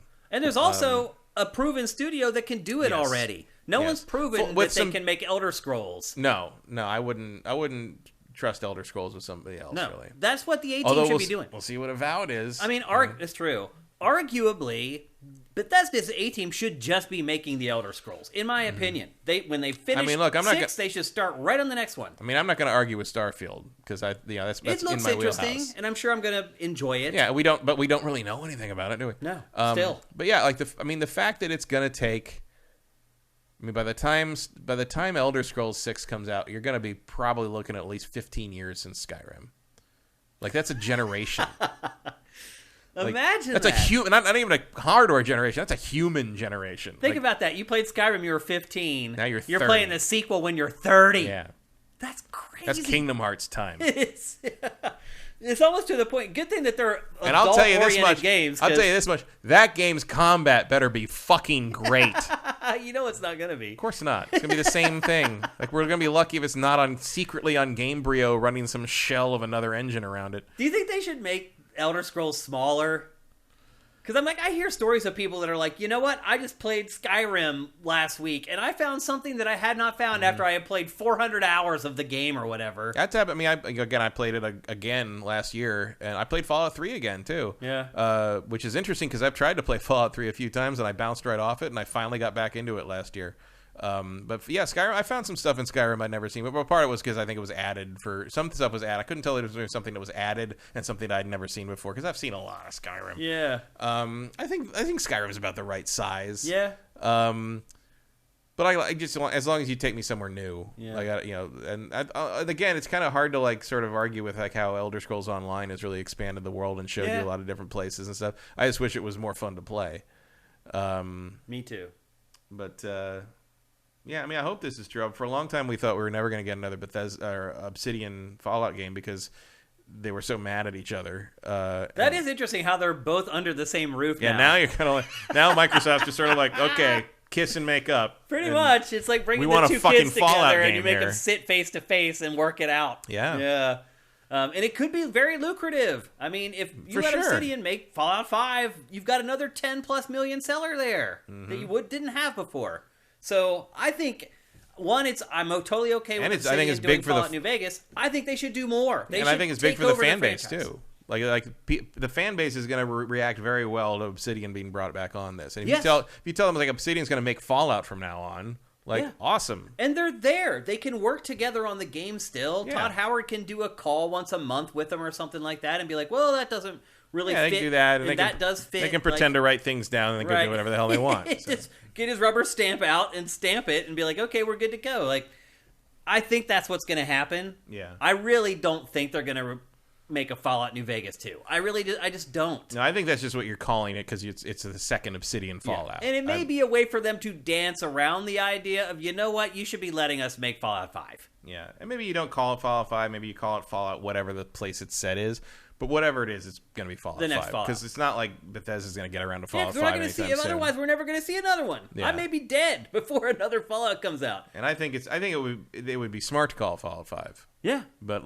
they may not. Yeah. That might be just out of respect. That might be a sticking point for Bethesda. That's true. Which they're going to have to get over it because it's just what's best for them and best for their company. But anyway, that's the latest on the Fallout franchise. It ain't their company anymore. It's true. I definitely like Fallout more than you do. I think that's one franchise where I enjoyed a little bit more. The modern ones, yeah. I mean, I love Fallout from back in the day, but I like Fallout 3. I still like Fallout 3. I really don't like Fallout 4. Just lost me completely. I really enjoyed it. But it was a little more shootery. It was, which makes sense for me to like it a little more than. It's fine, yeah. I don't like that very much. I didn't think the shootery and stuff really gelled properly. But my main thing was I thought the story was incredibly boring. I was not compelled by any of the narrative, and I thought I wanted that game to have like a Mass Effect style dialogue choice system forever, and then they just did it wrong. Yeah. So many of those choices have nothing to do with what the character then says, and it feels like you're working blind half the time with that. It just didn't work. And the dominoes don't really fall either. No, they don't. It's like the decisions that you make don't really have a big impact on the overall story arc. And it doesn't even try to trick you into thinking you do. It's like at least you make an effort to fool me like the BioWare games do, but no, it didn't really do that. Try. Yep. So anyway, that's the latest on Fallout. Think we'll hear anything about that at E3? I think it's too early. They're just in preliminary talks. Get Hellblade out E3 first. You got a first wave of shit to do first. Don't worry about stuff that's 4 years out. Which isn't that far away at this point, Starfield. No, we're starting to get a little hype for it. I hope. Yep. We'll play that instead of Pokemon in November, I'll tell you that much. Yeah. Because I'll be honest, I played enough Pokemon with Arceus. I don't think I'm going to be ready to play it again in 4 months. I don't know. It's a little more than 4 months. But Yeah, I guess you're right. March, 8 months. May, June, July. Yeah, you're right. That's true. Okay, maybe I will be then, but probably not. I know it doesn't seem like it, but we're only 2 months into this year. I know, because so much has happened in the first 2 months already. So many games have been released. A lot of stuff came out. Did you guys watch Dossier? Do you remember when Dying Light came out? Yeah, that was 3 weeks ago. It feels like it was months ago. And I don't know if you've seen, March is insane. There are 10 legitimately big games coming out in March. Are you counting Shadow Warrior 3? I'm gonna have to pass on it. I actually wouldn't mind giving it a go. But that thing's got pretty good reviews. I was shocked. I think it's an underrated franchise. I have a friend in Philly who loves it. For whatever reason, it's one of his favorite franchises. I remember the first one on Mac. I played it on Mac back in the 90s, back in the day. Not too politically correct. No, they couldn't make that game now. It's really like a Doom clone, really, at this point. Well, I think it was built on the Duke Nukem engine back at the time. Vincent actually asked a good question. Is Obsidian doing too much? Because it's working on Avowed, Outer Worlds 2, and it's still working on Grounded. Mm-hmm. Obsidian's a bigger company than you think. Yeah. They got a lot of teams in there. That's still a lot on the plate, though. It is, but I think that would be something that, look, on a 20-year time scale, anything is faster than what Bethesda can do. So it wouldn't surprise me if basically once the team that's doing Avowed finishes that, you put them on Fallout. Yeah, to Vince's point, I believe anything Obsidian does with Fallout would wait until after those projects are wrapped up. We probably wouldn't see that Fallout until after Elder Scrolls. Yeah, that's better than waiting another 6 years after Elder Scrolls. I'll tell you what, though. Like a year after Elder Scrolls. If they do make the decision that Obsidian is going to make the Fallout games going forward, I also wouldn't be surprised if Outer Worlds 2 is canned, and they're like, no, you're making Fallout 5. No, I don't think so. Really? No, I think we'll still get Outer Worlds 2. Okay. We'll see. All right, let's move on. And I hope we do, because I think a sequel to Outer Worlds could be something really special. And you could have that team sort of alternating Outer Worlds, Fallout, the way Bethesda would alter Starfield, Elder Scrolls. Yeah. Okay, let's move on. We're going to talk next about the future of LEGO video games. WB Games just lost the exclusive license for LEGO video games. We've already heard rumors that Take-Two has signed the IP for a series of sports games. Visual Concepts, I believe, is making a soccer game. Yeah. There's a couple other ones that are in the works. So right now, everything LEGO seems like it's up in the air. And one thing I'm willing to admit right now is that I am a complete noob when it comes to LEGO. The only connection I have with LEGO is every Christmas when I buy stuff for my nieces and nephews. But otherwise, I don't know much about it. I'm pretty ignorant to Legos and the pricing of Lego and what sets really sell well and like what properties resonate with Lego fans. And I know you have a great understanding of it. So what do you see in the future for Lego games? What do you think is going to happen with the IP? Do you think that they're just going to have like 20 different partners all making different games? How do you think it's all going to play out? I think they're going to stick with TT Games for like the core stuff. And then I think they'll branch out for like the sports thing. I'm sure is a separate license. TT Games seems to be sort of locked into the licensed and theme driven stuff. So they're making the stuff that Lego has licenses for: Star Wars, Harry Potter, Lord of the Rings, Ninjago, which is an internal, they own that. That's their own creation, that kind of thing. And then you've got like Lego Universe or whatever was a different team. That was a different, different license. Lego Sports is clearly a different license. Like they clearly have a lot of leeway in what they can, Lego as a brand is not a singular license for video games. So I think that will probably continue the way it has been. They're sort of branching out to try to like expand things. The Lego Sports thing may indicate that they're trying to do some kind of Lego Sports subline in the main toys. That can be hard to. Lego is the anti-Ubisoft, and that like nothing leaks, almost nothing. Yeah, it leaks. is really crazy. The fact that Optimus Prime set leaked a couple weeks ago is very unusual. Unheard of. You don't usually, if you're hearing about a Lego thing, it's because they're going to announce it in like an hour. Okay. Stuff goes up the day of. You get emails sometimes, and it's just like, oh, this happened. It's already up for sale on Lego.com. Like, just it's already there. And then like that stuff sells really. Star Wars stuff sells ridiculously well. Marvel stuff sells ridiculously well. The rumor continues that they got the Transformers license. It's coming in. And like individual building, like Lego Worlds and Lego Universe and stuff, like they do well. Like that's good stuff for younger kids. Like that, sort of a Minecraft alternative seems to be sort of where they sit with that. Or if you don't want to let your kids on Roblox, for God's sake. The sports games is a weird move. Like I don't know whether if I guess you could argue there isn't a lot of like sort of arcade accessible non-licensed sports things that like maybe you would want, like sort of just like a Mario stuff. Like if you're not getting a Mario Sport, you could theoretically do a Lego version of that and sort of like get like a Mario Strikers or a Mario Baseball All-Stars out of it. That kind of thing. Like arcade accessible family style multiplayer sports games. Like there's probably a market in there for that. I'm curious to see what they come up with for that. If it's going to be like dedicated for like Lego baseball, Lego football, Lego soccer, or whatever, or if it's going to be like a Wii Sports thing where it's like a collection of mini game things. I don't know what they're going to do with that. Be interesting to see if they can hold the personality through that. Lego playing sports to me seems awkward. I actually talked about this on Good Morning Gaming, that just the way that the Lego characters move.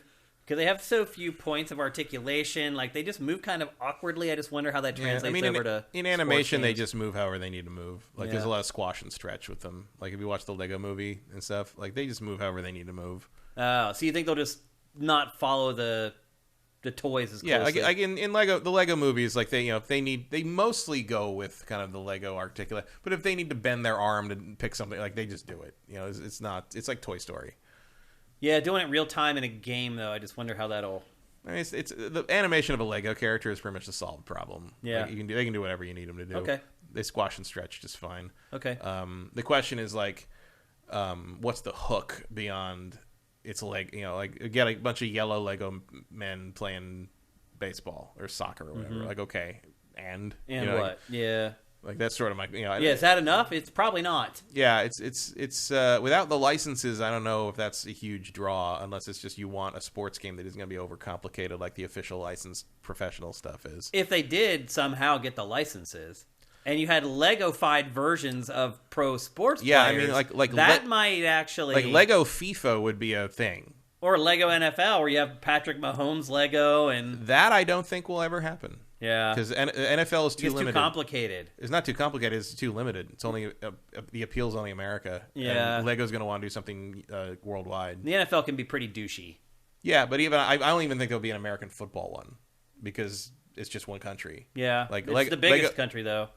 No, FIFA's bigger. I mean, I mean bigger. The country that likes football is the biggest country that buys the most games. Yeah, but I don't know if that's going to translate into worldwide sales that Lego wants as a licensor. Yeah. Because Lego is not American. Although I was pretty shocked to see that Madden was like the third best-selling game last year. Mm-hmm. That was shocking to me. That franchise has come back for some reason, and I have no idea why. Because it's not become better. Yeah, it seems to be very word of gotten mouth proof. Worse, and it's selling better. It's really weird. But anyway, maybe. I mean, the bread and butter of Lego games is going to remain these licensed things to me. And do you think TT is going to keep doing these?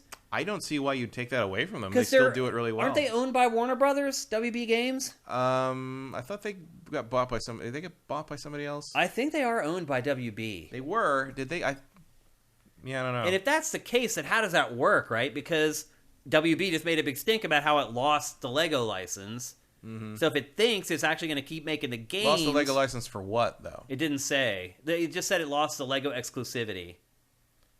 I don't know. Like, that could mean anything. What else is TT Games going to do? It's all it's done for the last, 15 years. Losing Lego exclusivity is not the same thing as losing the license. Like, that just means that other companies are going to make Lego games. Oh, okay. So you would say TT will keep doing what it's doing while other companies are just providing their takes on it. They lost the movie rights. Oh, That's okay. it. They actually chose to do that. Okay. After the poor performance of the last two Lego pictures, Warner Brothers has let their movie rights to the toy property lapse. What happened to that? Because the first Lego movie was legendary. The problem was that they put out another bad one between those. They put out the Ninjago movie, which the kids liked, but it did not have the appeal that Lego movie did. And they took too long to make the sequel to the Lego movie. Was it good? I never even watched it. Neither did I.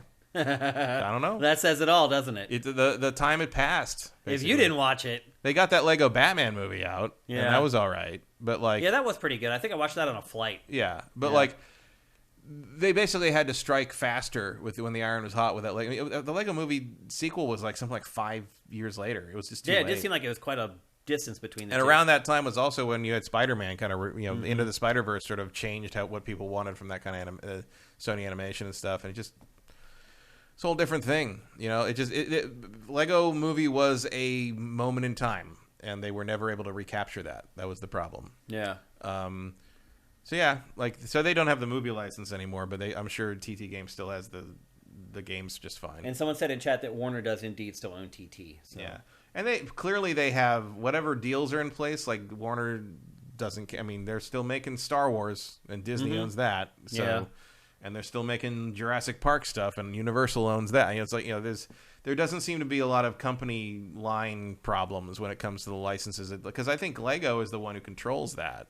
Because they're the ones with those licenses, and Lego's just you have the license to make Lego games, but we want you to make the things we want you to make, and part of that is these licenses. And I hope that ends up extending to Transformers at some point. Right. It seems like this is going to open the door to more Lego games, which there should be more.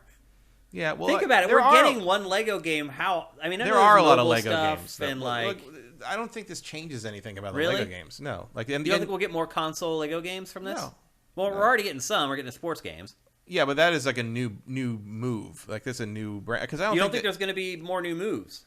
There might be, but I don't think it's going to change. It doesn't mean we're going to get any more of the games like this. I think you're going to get weird spin-off stuff like Lego Racers and right, but they're still Lego games. Sure, but I don't care about them. Yeah. But TT Games is a particular a boutique industry of their own. That they're going to make all those games like that. You're going to get Lego license slapped on another thing, like a sports game or a racing game or a fighting game. Who needs that? It's actually You could build a pretty cool mechanic where as you beat the other opponent, the bricks fall off. And then when they get to the point where they're incapacitated, you win the fight.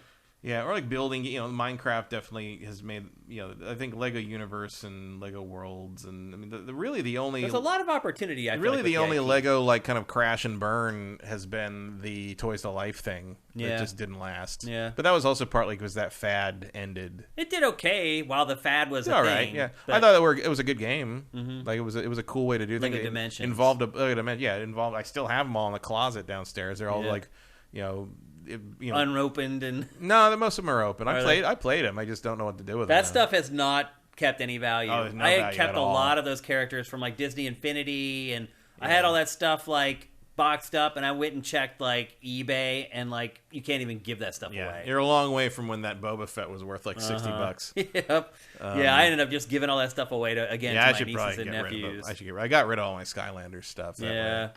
I gave away all that stuff too. I have a nephew who actually still plays it. Well, the worst thing was I had so many Skylanders things I gave to my sister to give to my nephew, and then my nephew outgrew Skylanders before like she could finish giving it all to him. So now there's like more Sky. So like the Skylanders have been like kind of passed on to like other people and other like those. There's still Skylanders in that garage waiting to find a home. Like it's just there was way too much. I still have some stuff in my closet. They just flooded that too hard, way too hard. It was very silly. Yep. And we'll see. I do feel like the new Star Wars Lego game is going to probably raise the bar for what these things are supposed to be. So we'll see how that goes. I would imagine the next step for that would be to do a big revamp, similar sort of saga game for Jurassic Park, because that's going to end this year. Well, there already was Lego Jurassic Land, I guess is what it's called. Yeah, but like I think you do like a one of all 6 movies. Yeah. Once the new one comes out. Here's a this year. trailer for it here. I had forgotten about this, actually. And we even have B-roll sitting on the TriCaster of it, and I had forgotten about it. So there was one already, but yeah. I mean, that IP right now is pretty red hot. It'd be kind of silly not to make a sequel to this. Yeah. You probably already have a lot of assets already just sitting around, and you have a good working relationship with the studio who makes the films, probably. It just makes too much sense. So as a big Lego fan, are you auspicious on the future of Lego games? I mean, I haven't played a Lego game in years. I haven't either. No, I don't really care. Yeah, I'm going to play Skywalker Saga, obviously, but like those games, I mean, I just felt like I'd done it all at a certain point. Agreed. There was one, the last one I played, the character select screen, I'm not exaggerating, I think there were like 60 characters to easily. choose from. Yeah. It was just this grid of heads that was like gigantic. I think the Star Wars one has like 100. Really? So it's got every character you could possibly. I mean, Yaddle is in that trailer. That's any true. character That's you can think point. of is in this game. There's no way. But look, Lego games do not need to really evolve. I mean, they're for kids. There's always going to be more kids that love Lego want to play these games. I don't need them to constantly innovate and appeal to me. It's fine. Like the Star Wars one looks like they're reinventing the wheel enough for me to be interested again anyway. Beyond that, like, I don't know, just keep doing what you're doing. Like even the Ninjago one was pretty good. Yeah, really. That's probably the last one I played. I got it for like $5. Seems like my nieces like Ninjago more than the nephews. Yeah, Ninjago it crosses all lines. Does it? Yeah, it seems. I've never seen it or watched any of it. I mean, it didn't exist when we were kids, so but it's ninjas. People love ninjas. It's ninjas and mechs. Like who doesn't like that? Yeah. Pretty good combo. All right, so there you go. That's the latest on Lego video games. I do think we'll get some more games. Like I don't think we have to wait like 6 years in between Lego games. No, anymore. I think the Star Wars game has been a weird anomaly, but I'm sure there's Jurassic Park's coming. You got. There's a point at which they probably are going to put out some kind of Harry Potter thing, or at least like when Fantastic Beasts it makes too finishes much sense. up. Yeah. And like there's other stuff you could do. They've got more and more crossover stuff happening that makes it interesting to think about. Like, Transformers want to be interesting if they get that license for sure. It seems like they did. And there's always my dream licensed Lego game, which will probably never happen. But I would kill somebody for Lego James Bond. Oh. Because the music is so key in how those games work. Like, you've got great music in those movies, and you could do like 6 of the best movies, and like you tell me you wouldn't love playing From Russia with Love in Lego with with the music and like a little Lego Sean Connery and all this. That would be great. That would be a great thing. Someone in chat said Lego Tetris. Lego Tetris. You know else I'd like to play? Lego Ghostbusters. Yeah. They do have that license. What about Lego Minecraft? I feel like they've done that. Have they? I mean, aren't they competitors, really? There are Lego Minecraft sets. Oh, there are? In real life, yeah. Oh, okay. I didn't know They've had that for years. Oh, wow. I had no idea. They got there's also the big question of like, will they ever do Lego Mario as a game? Yeah. Well, they did that. And then the Lego Sonic the Hedgehog set just came out. Yeah. Yeah, there's a lot going on with the Lego. Crazy. Back to the Future, they did. It seems like the last 10 years, Lego has just exploded. Yeah. Like, they were around when we were kids, but to me, they were just one of dozens of toys that I like playing with. Well, they have just expanded and like kind of upped the ante in terms of the complexity of the high level sets and stuff. I mean, I got one of my only birthday gifts was that new AT-AT, the Ultimate Collector Series AT-AT, which is like $700. Dude, he has a Star Destroyer downstairs. Yeah. It's like 4 feet long. Yeah. It's gigantic and like that tall. Is that whole thing solid with Lego, or is it hollow on the inside? About half. There's a superstructure under it. Okay. Yeah, it's like there's a lot of frame. How much does it weigh?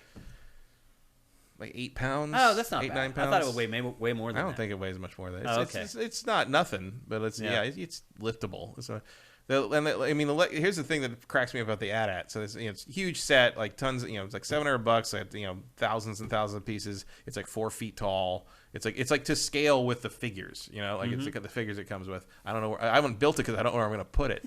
Where will you put it? I'll probably put it on one of the shelves in the front room, like the library in the front room. That one's worth displaying for sure. Yeah, but the thing that cracks me up about it is you look at the box and the little age recommendation. It says 18 plus. Can you imagine like an 18 plus Lego set? What does that mean? You need a high school diploma to complete this Lego set. Like a 16-year-old just wouldn't be able to handle it. GED isn't good enough either. You got to have the real McCoy. That's funny. This is for college kids. It's like maybe the price is for like adults. Exactly. Maybe those ratings are like who can afford it. Yeah. I've cooled way down on the Lego set buying because there's just not enough room to put things in. But I get the big ones now and then. They're fun. It's like a Zen thing. You have to kind of zone out and just sort of focus on this thing. I will say there's this site called Venado.com that does like bootleg Lego stuff, and they take like fan made build things and turn them into they basically sets that you can buy. They're in China. They're cheaper. So that's like they're like Chinese. I think they make them in China, and like you order them and they send them over in these nondescript bags, and but they make these huge sets that Lego would never be able to make, and they cost like half of what Lego. I gotta find the one. I mean, couldn't they just sell the bricks? And then just put, like, the instructions on the internet. That is what they do. And then you can just build an AT-AT or a Star Destroyer. That is exactly what that's a way to skirt around the IP and the licensing issues. Yes, they send you That's what they do.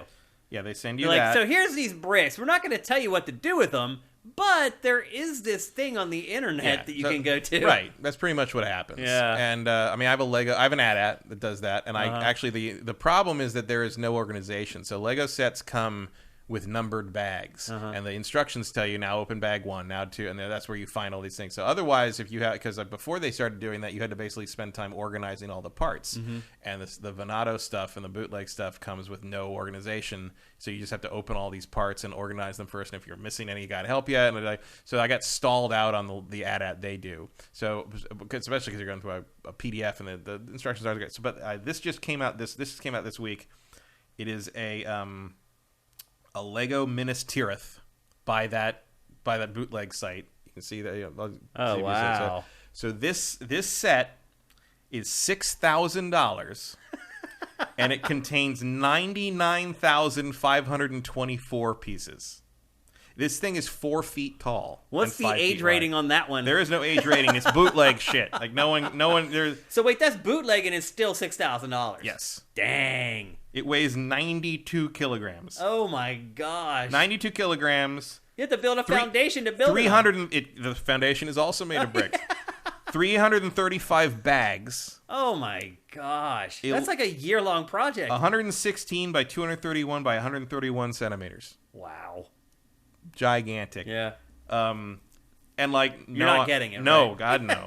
God. You never know. Because here's what I just said. None of the bags are numbered. It's you would have to organize all those pieces by shape and color and type first. That would take a month alone before you could even build it. And that is not fun. And then you've built it, and now you have 100-pound Minas Tirith. For what? What do you do with that? I don't know. Nerd out. That's about all you can do. Yeah, and then when you're done nerding out, what do you do with it? Throw it away. You can't get rid of that. No, you can't give that to someone. It. No one wants that. What do you get? Because what the appeal is to building something like, but who wants to take that apart and then build it again? Yeah, it's nonsense. Yeah, it's nonsense. Okay, there you go. This is why I want to talk about this with Matt, because he knows what's going on in the Lego scene.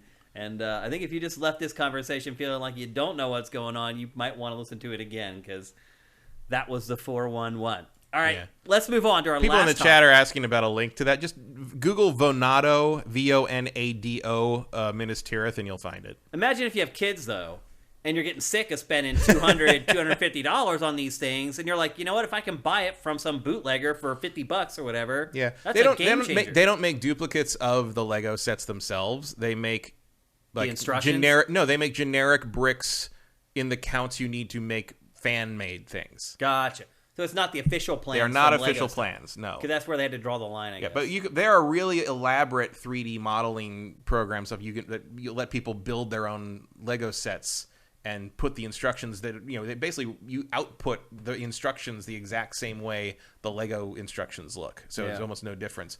And there's places you can just go and either download them for free or pay like the people who design them like $5 and you get a download link for it. And then you can just gather the pieces. That's how they did earlier, long ago, before they made an official one. That's how I built a Super Star Destroyer. Oh. Because somebody basically put up a things like, if you get the pieces from 2 Star Destroyer sets and these other extra pieces, you follow these instructions, you can build a Super Star Destroyer. So I did that.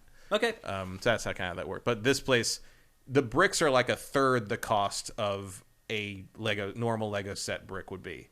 But because they sell these giant sets, they're still thousands of dollars if you buy the big ones. Crazy. Or you can get like a small, like a one that would be like $30 or $40 at Target. You could get from that site for like $15. Okay. So that's the appeal, really. Okay. Also, they all don't say Lego on little pegs. Little pegs on. They all say Lego on them on the Legos. They don't. They're just smooth, which is very weird. Of course, but it's very weird. Because you're just used to having that. You're used to having that little texture on it. Yeah, exactly. Totally. Okay. We're going on to it. Here's the irony of this. Is that this story broke during the show last week. We didn't have much time to talk about it, and here we are trying to talk about it in this week's show, and we don't have much time to talk about it again. And that is that Call of Duty is going to take a year off in 2024. And in fact, the game, or actually it's 2023, it won't be coming back till 2024, because the game that was supposed to be made by Treyarch for next year, Treyarch has now been pulled off on some other free-to-play project, and there's not going to be a proper Call of Duty released next year. How do you think this happened? Do you think that this was Activision Blizzard being like, you know what, we just got purchased by Microsoft? We're not going to work on a game again because our teams are being ground to a pulp. Do you think this was Microsoft, some way of strategically trying to plan the Call of Duty franchise better in the future? Why do you think that this is happening, Matt? I think it's probably both of those things. Like a mix of the two? It has felt for a while that like the Call of Duties were kind of getting like some kind of weird critical mass thing where it's just like, are you just out of ideas or steam or what? Like it was so confused and so like it felt like everybody that was making those games just was out of enthusiasm for it. And who can blame them? It's been a grind of 15 years at this point. And then I'm sure Microsoft, when they bought them, they're like, oh my god, like let's just hang on, everybody just take a year off and we'll regroup on this. But they're making them make some stupid free to play game when Warzone 2 is supposed to come out at the end of this year. Why would they do that? I don't know. In that case, I'm sure it's just sunk cost. Like that was something they're working on and it's there, so you might as well put it out. Do you admire Microsoft for being willing to turn its back on at least 20 million sales at $60 to $70 a pop? I don't know about admire, but I think Microsoft does recognize that like if the first major release out of the gate from after they've purchased this thing is some kind of subpar shovelware, they're never going to live it down. The first Call of Duty released under the Microsoft banner has got to be a great game. Do you think that there might be part of that playing into it, where it's a part of the deal and the checks that they're going to have to go through with governing bodies? Does this solve any problems for that? I don't think so. No? I'm just wondering. I would the be timing certainly seems a little convenient. I don't think so. Like the governing bodies are not going to pay attention to what the IPs are and what they're doing with that. They're not going to understand that. They still think Resident Evil is called the Resident of Evil Creek. Yeah, that wouldn't get that nitty gritty as far as I know. It would be more of a controlling the machinations of the industry thing, which Activision doesn't. So there's just once the FTC figures out that like Activision doesn't own the exclusive tools to make first person shooters, that argument's going to be over. Like it's a formality at this point.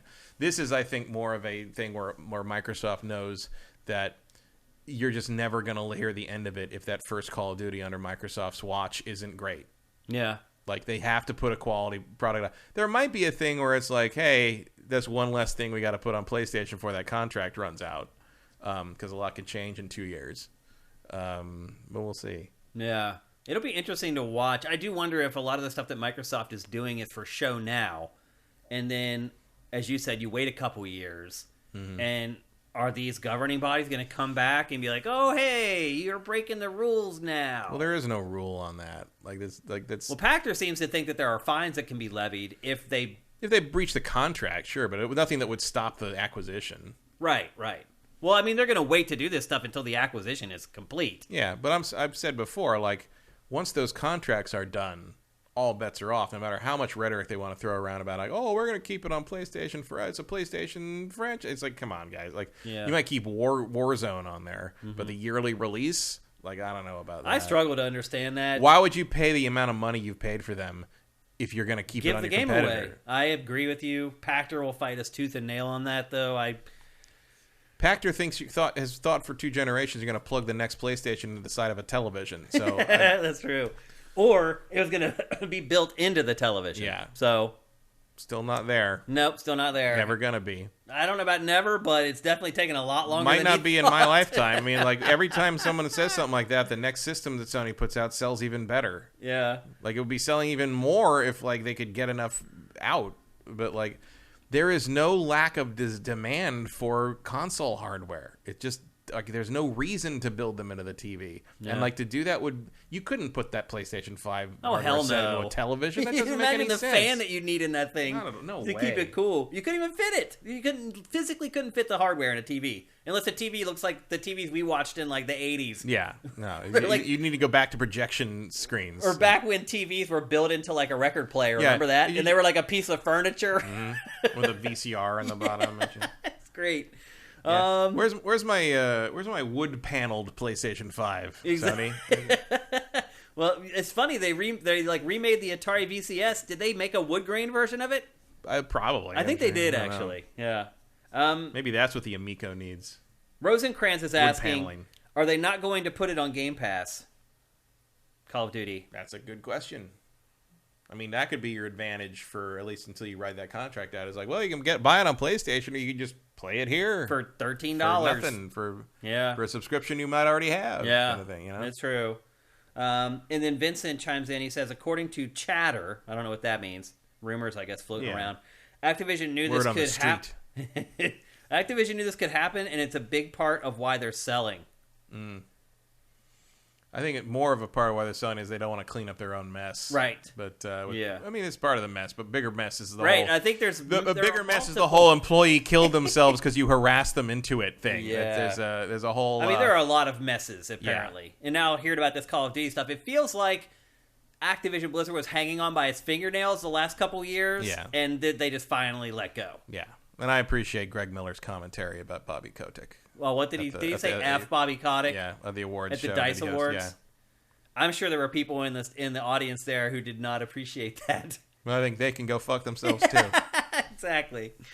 Okay, we talked about this a little bit last week, so I'm not going to belabor it. I just wanted to bring it back up, because it's a big story. Like, the best-selling franchise is not happening next year. For the first time since 2007. Right after a company bought the company that makes it for like $70 billion.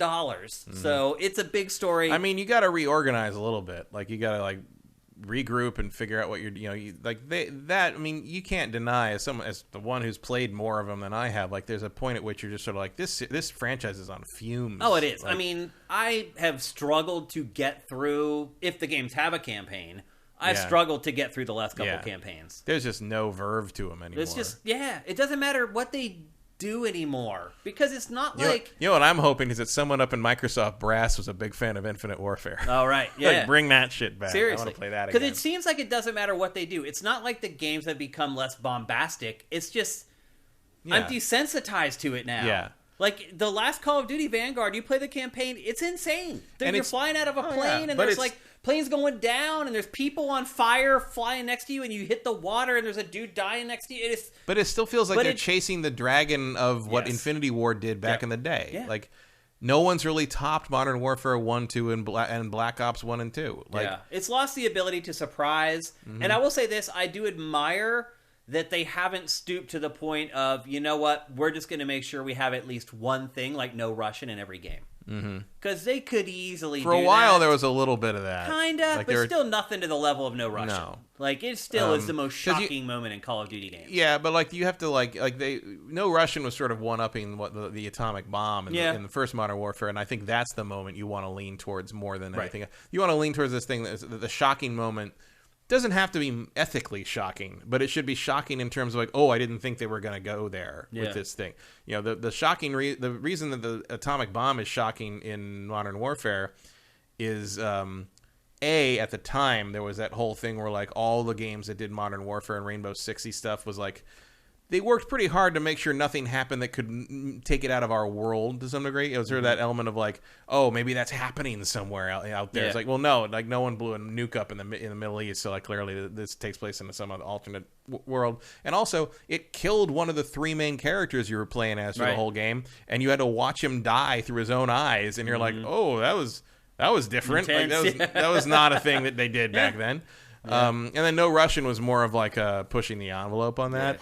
And like you can debate how successful that was or whatever, or you could say incredibly horrible things as a poll like Dave Jaffe did. But like you can't like lean into the shock value of that in the sense of like the fact that like gunning down civilians is a shocking thing to make someone do. You got to lean into the shock value of you have turned this narrative on its head.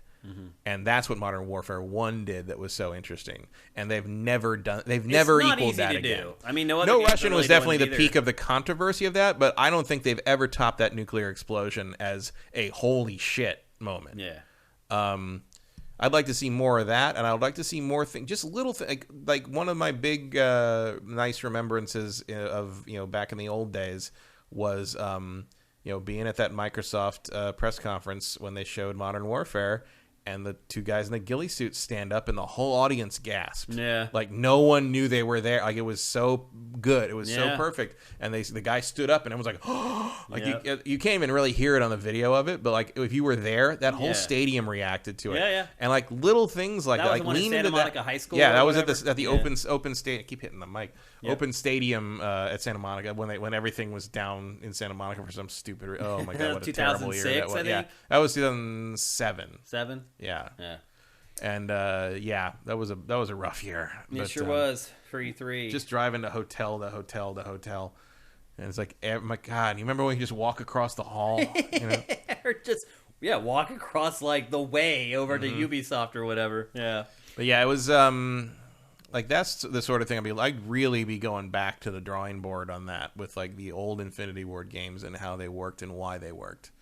I'd be getting Respawn on the horn unofficially. Too late, Those guys all go out drinking together, you know that. Who knows? But anyway, there you go. That's Vince will tell you anything. If you get him drunk enough. You buy him good enough whiskey. He does love scotch.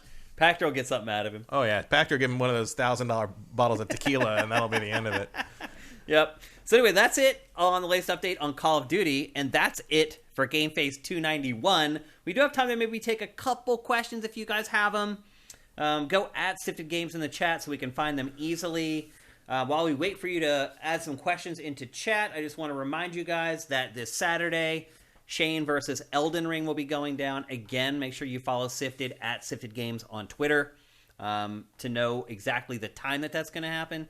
And I'm hoping that this will just be a normal Saturday occurrence. And I'll say this, I'll probably stream about an hour and a half, something like that.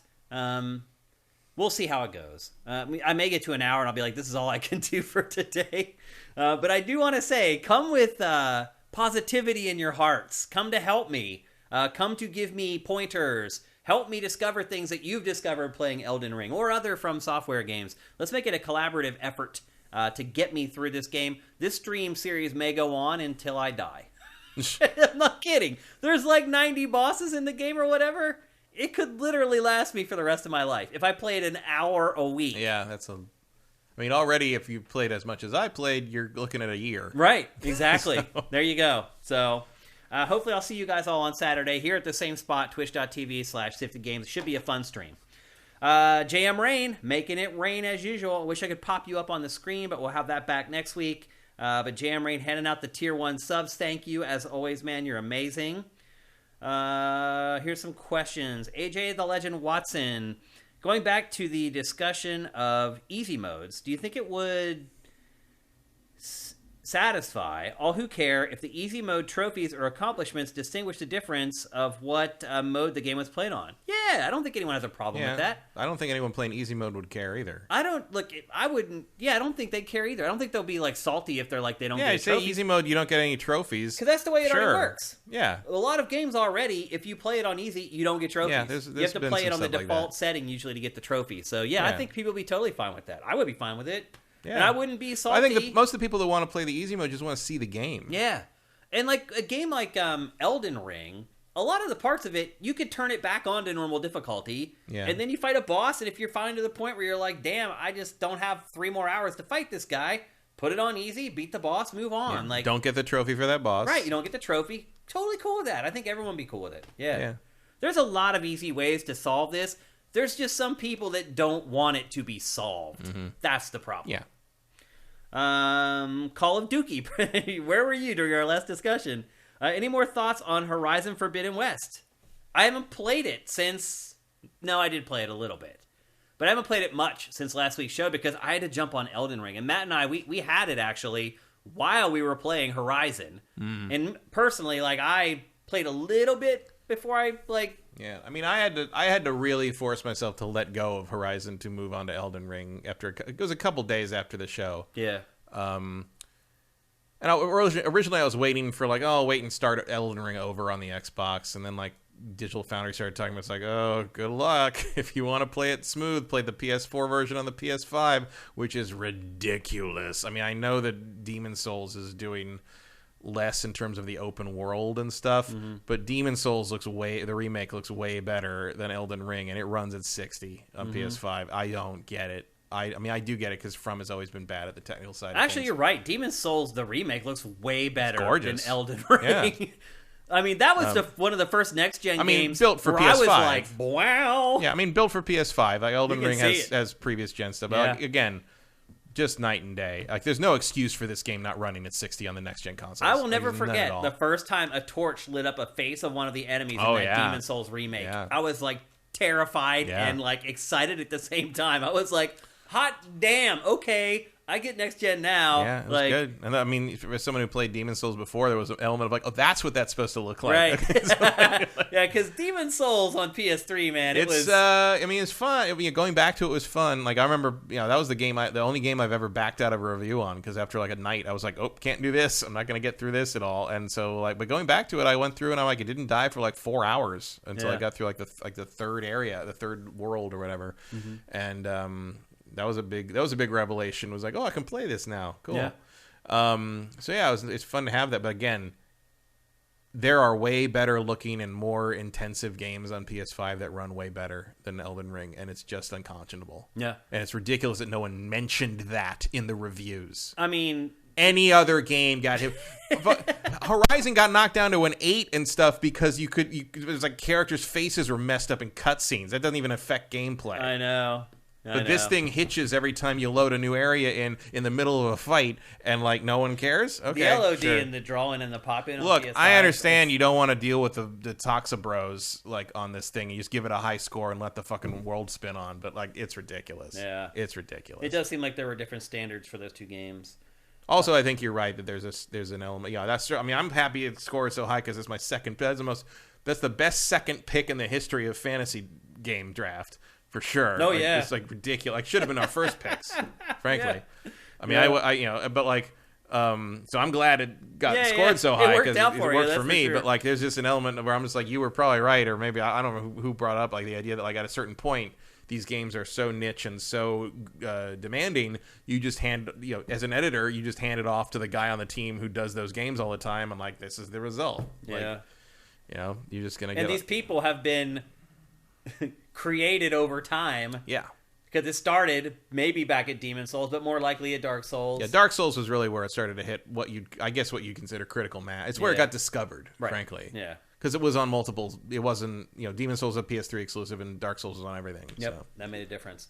Congrim1. If the new PlayStation subscription service gave you a discount on launch games, would it feel more enticing? Yeah. Yeah, that'd be good. Yeah. I mean, it's better than nothing. Yeah. It's definitely more enticing. Would it convince me to subscribe over Game Pass? Yeah, like the math Probably would not. have to work out. Like I'd have, because that gets interesting because like then you have to calculate how much you're saving over the course of a year, and that requires me to know how many exclusives are coming out that I want. Mm-hmm. I don't know. That's definitely an interesting. It doesn't hurt. In a stacked year, it would help, but the costs of those subscriptions are so high that you're already in. $16 a month. That's a lot, man. Yeah, I mean even the basic. I mean that's. Dude, all subs are going up. $120 a year. I don't even notice, like every subscription system, the prices are like skyrocketing. I mean, I guess we're paying more than that for Netflix already. Huh? Yeah, Netflix. Pac has been right about Netflix all along. Yes, it took a long time before it to show, but he was right. Yes, they're just now finally getting called for the fact that they're not making any money. There's no revenue. What are you doing? Yep. One last one. It's not like Amazon. They can spend $1 billion on a Lord of the Rings show, and like doesn't matter because they got tons of other income. They'll make it back in like 2 days. Not even actually. Emperor Dread, thank you for Twitch Prime. That's awesome. We'll take one more question from Vincent. Oh, also thank you. This is for Vidya Games for Twitch Prime. Vincent, Guardians of the Galaxy is coming to Game Pass next week. That's great. That's great news. I didn't know that. That's good. Who benefits most from that? Xbox, who gets a Game of the Year contender, or Square Enix trying to salvage its underperforming game? I don't know if you saw this with Square Enix. I saw that. Ragged on Guardians of the Galaxy. Monetarily, Square Enix, because clearly they're getting paid to do that. Like that's how Game Pass works. Like Microsoft pays you what you think or what they think or whatever. What you agree on would be an equivalent of basically lost sales from it, right? And usually Microsoft is pretty generous in that regard.